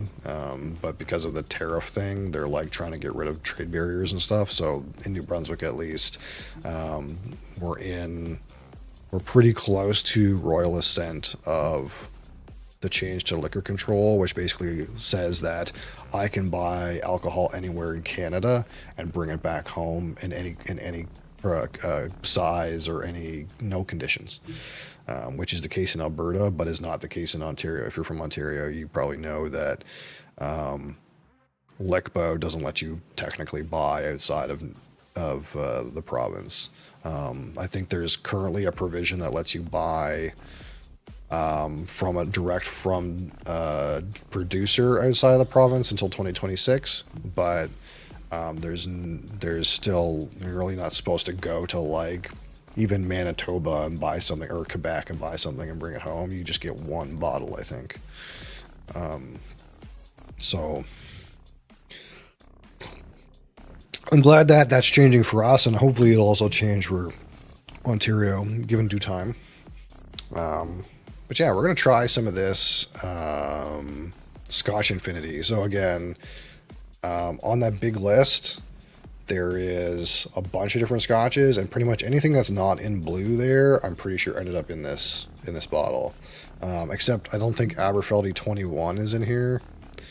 Ardbeg Spectacular is not in here. But I'm pretty sure that Balvenie 14-year-old Week of Peat is in here. So it's pretty much every scotch there except for the Ardbeg Spectacular and the ones in blue and the Aberfeldy 21. So this is a mix of fruity and malty and smoky and everything. It's got a bit of everything. So I'm not going to add anything to replace my dram today because I want to like get this one written up into the Infinity Bottles sheet properly and then just subtract 1 dram rather than kind of like make a confusing calculation out of it. But we'll at least do a little tasting here.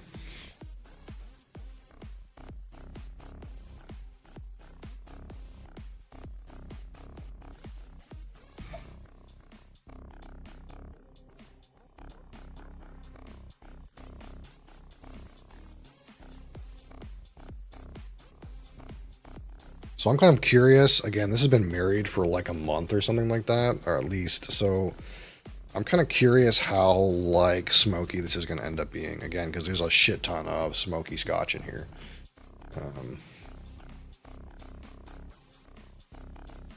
So that's our color. That's the color we ended up at after we blended literally everything. So it's like a good gold. It's not super dark, but it's not pale.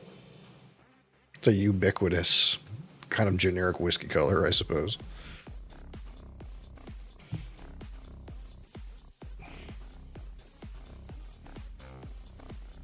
And now I would guess that this is probably like slightly under 100 proof. It's probably like around 46% alcohol. That would make sense, but I'm not 100% sure. It's probably in that like mid 40s range. We'll get an exact number on it when I make the sheet up, but ooh, I can smell some peat. I can smell peat right now. It's gonna be a wild one, maybe. That, or it's gonna just be so peated. It's gonna be over peated. It might just be like dominated. It'll be like peat dominated.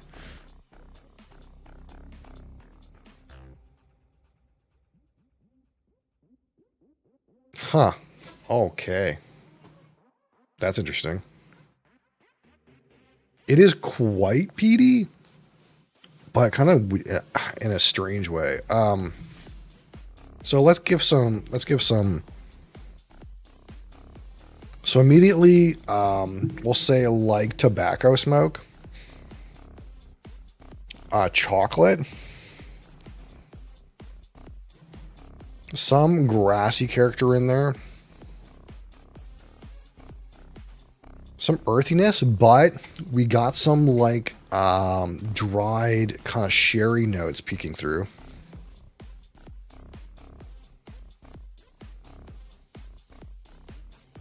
It's kind of nice. I'm liking this so far. I think it's pretty good. The palate might be a wash though. Sometimes that nose is deceptive. It's like, how would we put it? It's smokier than like Johnny Black. It's probably smokier than Ben Romack, but not by very much.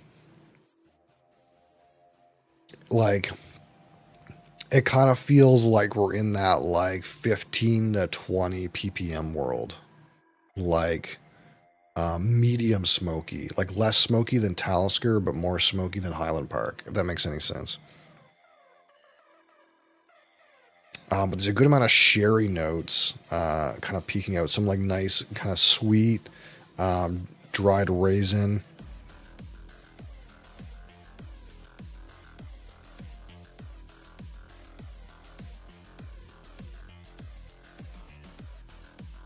Man, it's almost like barbecued raisins. That's kind of like where I want to go with this. It kind of feels like barbecued raisins.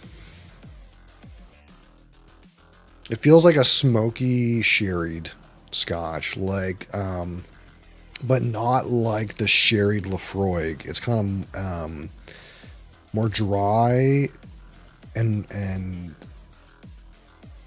less medicinal. It would kind of be like, I can get behind barbecued raisins. It kind of feels like if you took the Talisker and put a heavy sherry finish on it. That's kind of what it feels like for me. Yeah, like a heavily sherried Talisker. We should get some Talisker Distiller's Edition. I don't know if that's available near me, but I think... isn't that one sherried? Or is that PX?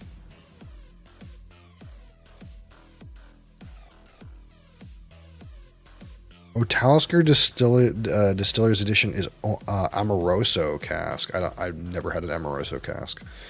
Just kidding. That's not what I thought it was. Amoroso cask. We should get that anyway. If we're being honest. Yeah, this feels like a Talisker with a heavy, like entirely matured in Oloroso sherry butt or something like that.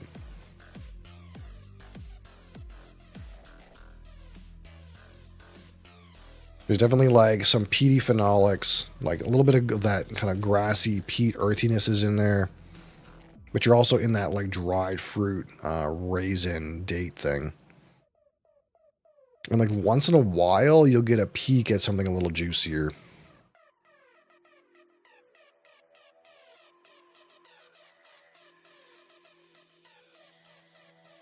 The smokiness is coming across a little bit lactic too.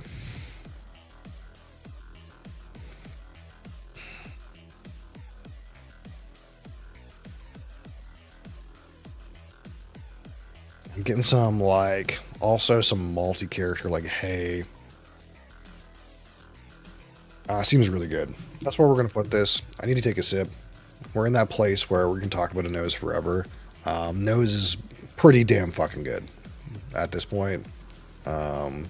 It's a smoky whiskey with sherry components, but the complexity's not lost on it. Somehow I don't understand how blended malt can't be this interesting, because I feel like I'm an amateur and I'm blending malts at home and I end up with something this interesting. How come they can't bottle something like this? Maybe I need to get into the business of blended malts.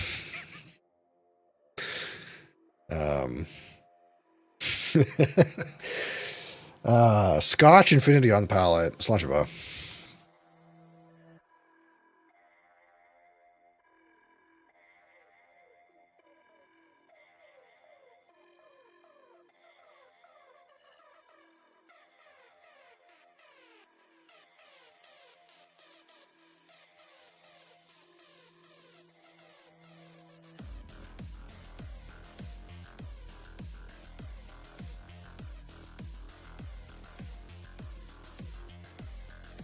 Huh.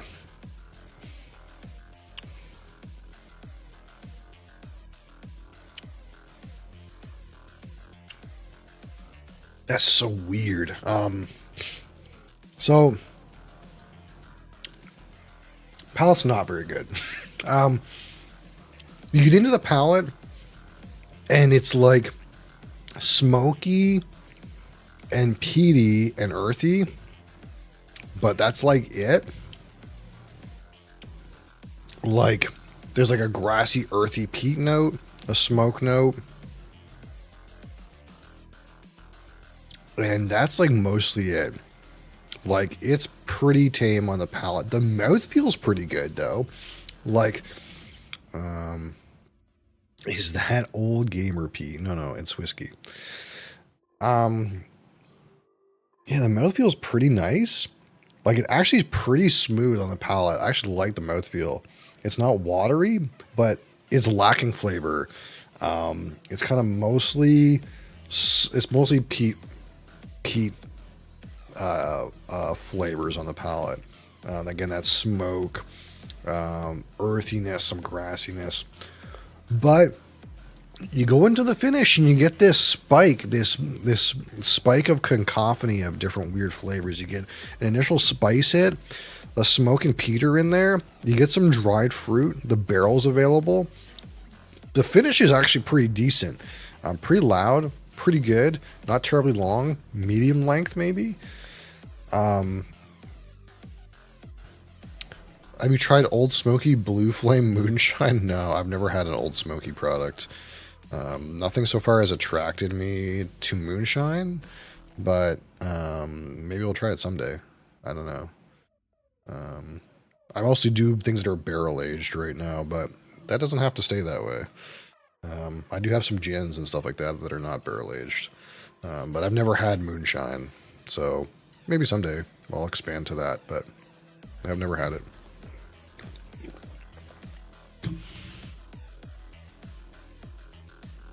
Yeah, it's something.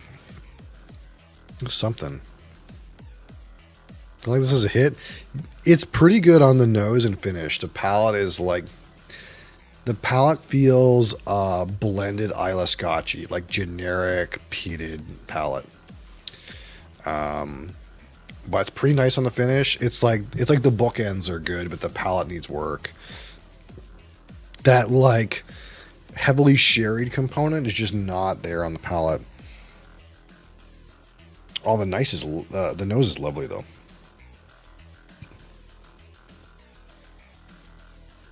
Yeah, some of that sweet maple bacon kind of protein thing. 128 proof straight corn liquor. Yeah, I've never had straight corn liquor. I've had plenty of corn whiskeys though. 128. So that's like 128 is like the same proof as like it's hot, but I have a couple whiskeys that are around that proof.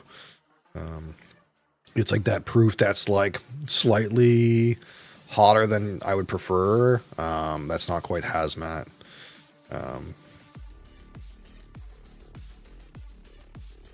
You'd have to really get some good flavor for 128 to be like tasty, because I know it's not aged. My favorite bottle that's that high a proof is 14 years old. So you have like a good amount of age on that to like tamper some of that like rough edges that you would have like coming off the still. So if it's moonshine, that might be like a lot harsher than the similar proofed whiskey that I have. It's definitely a hot proof.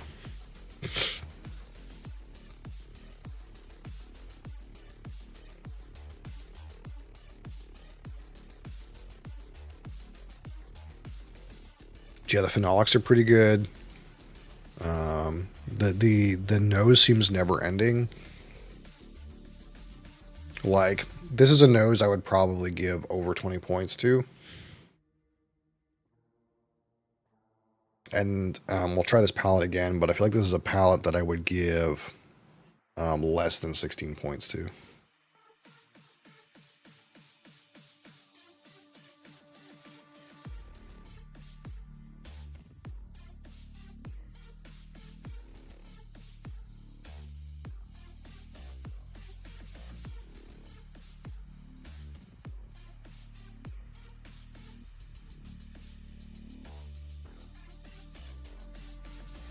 Good spiker flavor on the finish, though.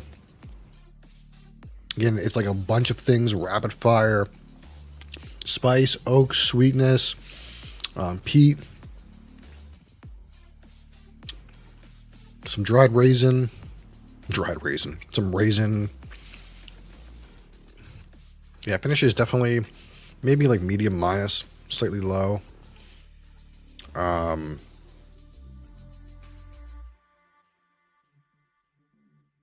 Yeah, so like for me, it's like the nose is hitting on this, the palate's not hitting so well. Finish is pretty good. Like if I was to like throw numbers at this, the mouthfeel is not bad. I'd probably say like, you know, like over 20 on the aroma, like less than 16 on the palate, and the finish is like maybe like 17, like in that like mid-teens area, and the mouth feels like maybe like a 6. I don't know what score that ends up being, but it's not like insanely good. But man, for a mix of 50 different scotches, it's pretty tasty. It's not bad. Like if I bought a bottle of blended Isla Scotch and it turned out something like this,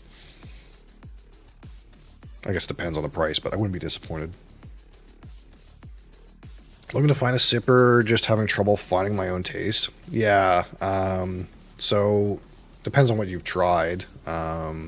Probably if you're looking for a sipper, I would not go for moonshine personally, but everyone has their own their own preference. I personally prefer Scotch, and I have a certain affinity for peated Scotch, so very smoky, earthy proteins, especially. I like protein or like hickory smoke kind of flavors. Those are my favorite with Scotch. But I'm having a somewhat of a challenge with some of these rums. I'm starting to get into some really funky rums that have some pretty wild flavors in them, and those are kind of exciting. Really like high quality rum is kind of like getting my attention a little bit, but I do love especially smoky Scotch or Scotch that's kind of got like a bit of an avant-garde edge to it. Like Craig Gelleke has like a certain sulfury, oily aspect that no other distillate has. It kind of depends on kind of like what you've had before and kind of like what kind of flavors you might prefer. Like I kind of like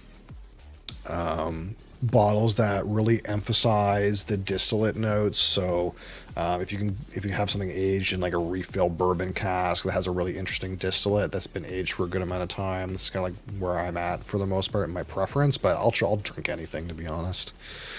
I've tried Jack Daniels, Jim Beam Honey, Evan Williams. Yeah, so those are all in the bourbon realm. So I know Jack Daniels is like a Tennessee whiskey, but it meets all the qualifications for bourbon. So like those are all like New Charred Oak barrel kind of spirits. So if you like the flavor profile you're currently getting, so like your bourbons or Tennessee whiskeys or what have you are going to have strong kind of like sweet notes, spice notes, and oakiness. Like these are all very common. It's going to be very oaky, very spicy, very like brown sugar, kind of sometimes syrup and caramel and these kinds of things. And then you'll also bleed sometimes into like a red fruit note like cherry, depending on how much rye is in the mash bill. Sometimes you're going to get like your kind of like dill, slightly herbal, spicy kind of notes from whiskeys like that. Those are all like very aggressive American whiskeys. So if you like those kinds of notes, you can try to like find more things in like the American whiskey / bourbon realm. Those are all high corn mash bill, right? Whereas if you go for something like Scotch or Irish whiskey or Canadian whiskey, you're going to have completely different kind of experience than that. Almost very rarely do they use a New Charred Oak barrel in those kinds of whiskey. So most of your flavor from American spirits like bourbon are going to come from the barrel. That New Charred Oak barrel is the main provider of flavor. Whereas with Scotch, you know, you have a good amount of like flavor that comes from the distillate fermentation itself, or from the specific barrels that get used. So a lot of Scotch uses a barrel that used to contain bourbon. So it's not as heavy-handed. It's been used. A lot of that bourbon flavor has been extracted from the bourbon that was in it originally. So you do get some of like that vanilla and kind of like honey sweetness that you might experience in bourbon in your Scotch, but it's way less loud. You have way more access to like some of the fermentation-related flavors like orchard fruits or floral notes in like ex-bourbon barrel Scotch, but also Scotch can use like wine barrels, for example, where you have like more dried fruits, more tannins, darker spices, or richer, like lower kind of like taffy sweetnesses that are not like the same that are in bourbon. They're kind of like more syrupy. And also some of the Scotch notes undoubtedly they use barley that's been smoked with peat or otherwise, so they have very like strong phenolics and very like smoky and campfire kind of flavors, right? So it really kind of depends what direction you want to go. You know, like Irish whiskey, for example, a lot of that stuff is triple distilled, so it like is a lot smoother on the mouthfeel and on the finish. And it kind of has like a little bit of like a brighter fruity and sometimes a baked good kind of note that doesn't really exist in other kinds of whiskey, right? So it kind of like depends on what you want to try. Sounds like you've tried lots of like American whiskeys. So if you like those, you know, you can go more like connoisseur bottles in that direction, or you can try like something completely different, like something you find in Scotland or Ireland. I'm going to find something more intriguing to taste. I like woody, peppery, and a little sweet like raisin and brown sugar. Yeah, so if I was to like point you right at something that is to say not bourbon, it would kind of be like you probably, for the notes that you've just given me, like you'll like sweet, like raisin sweetness and like a deeper like brown sugar kind of sweetness. I would like probably want to try something in the like the finished sherry cask realm, like something that's finished in sherry oak, or I suppose entirely matured in sherry oak, for example. So like the thing that I would like point to for something like that.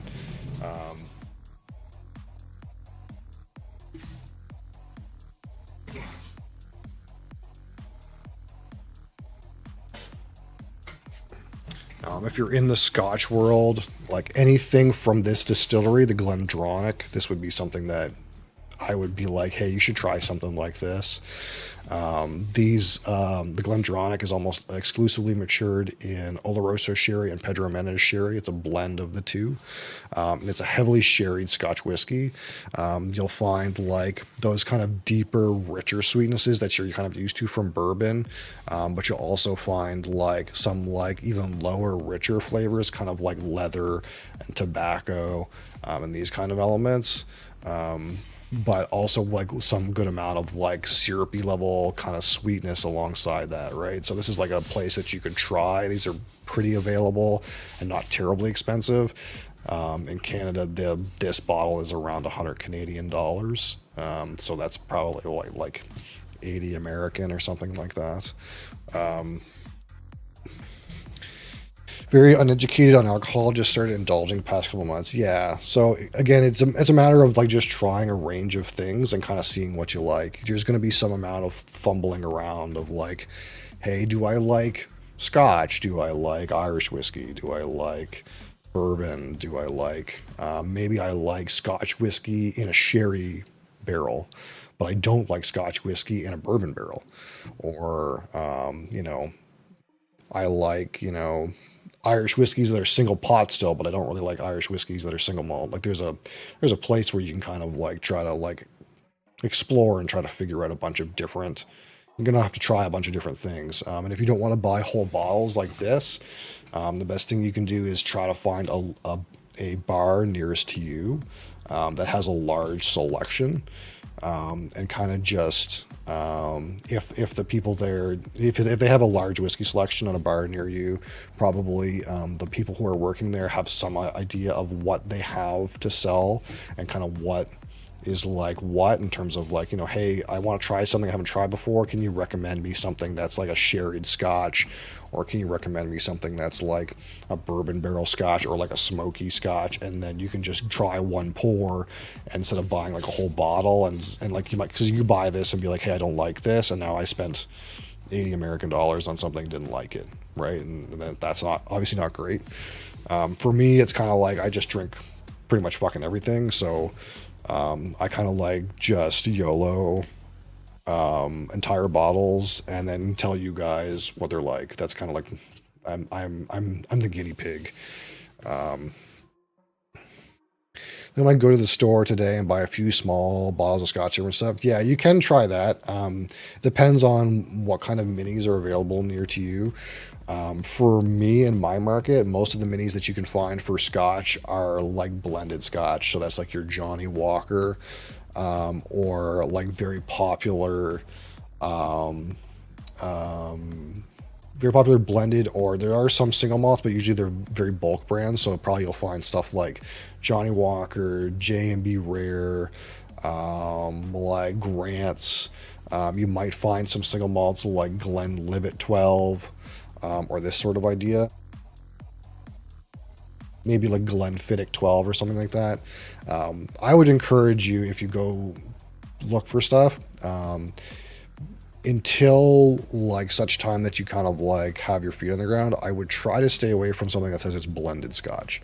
Because a lot of people, what they'll do is they'll get into Scotch and they'll try the popular blends like Johnny Walker, or whatever. It's some blended Scotch, and blended Scotch just doesn't have the levels of flavor, especially if you come from bourbon. It's not going to have the level of flavor that you expect. And then you're kind of going to be like, well, I don't like Scotch. It's not that flavorful. The flavors are weird and I don't like it. But the truth of the matter is, single malt Scotch is kind of where the flavor's at. And that's why most enthusiasts prefer single malt Scotch. Blended Scotch, there are some good blended Scotches. That doesn't mean all blended Scotch is bad. But there's a reason why I have like over 50 single malt Scotches and I have like less than 10 blended Scotches. The amount of blended Scotches that are worth your time is not that high. So I think if you really want to like try to see what Scotch has to offer, you want to look at single malt Scotch predominantly.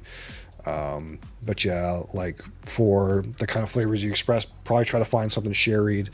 But like anything that's single malt with an age statement is a good place to like at least get started.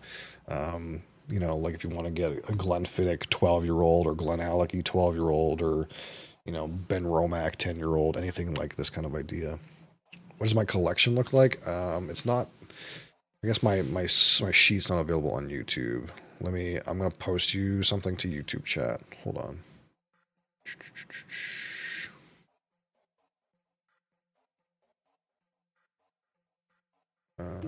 So that spreadsheet there has all of the bottles that are in my collection. And each one of them has a picture. So if you click on it, you can find a picture that I've taken myself of the bottle in my possession. So all the bottles that I have are on that list, with the exception, I think, of a couple. Now, again, I prefer Scotch, and I do prefer smoky Scotch. So you're going to find lots of smoky Scotch in there. But there is plenty of other kind of like, you know, fruity and malty, Speyside, brighter kind of things in there too. Some things that are heavily sherried, etc. Also, on my YouTube channel proper, if you click into that, you'll see that I have some reviews on there. So if you're kind of wondering like, hey, these are the bottles I have, but that doesn't necessarily mean they're good, because I bought them not knowing if they're good or not. I've done reviews for them. So some of the bottles are good, some of the bottles are not so good. My reviews are available on YouTube, but they're also available on my Discord server if you want them in written form, where it just tells you, hey, this is the score I gave this bottle. You can find that on my Discord server, which is available in my YouTube profile description. You can find my Discord server, and it has a section in my Discord server that has all of my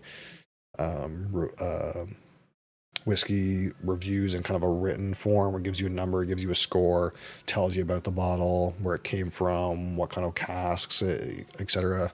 Full information. So yeah, kind of I do everything. I do a little bit of everything. I do Scotch, and I do bourbons, and I do Canadian whiskey, and I do rums, and I do cognacs.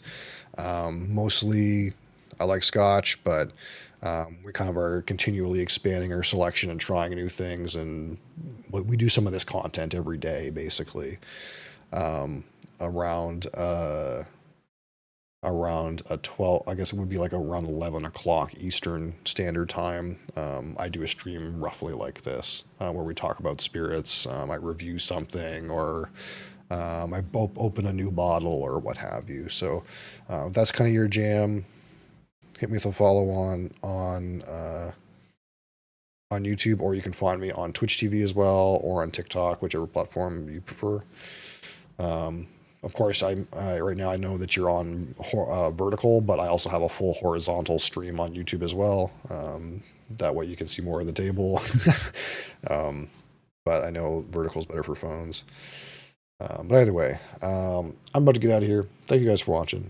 Thank you guys for being here. I appreciate you. I appreciate you being here. I'll be back tomorrow. We're going to be playing Final Fantasy 1 tomorrow.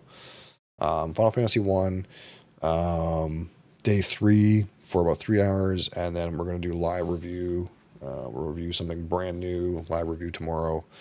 And if you're a subscriber on Twitch, there is some new and interesting stuff we're posting in the Inside Scoop.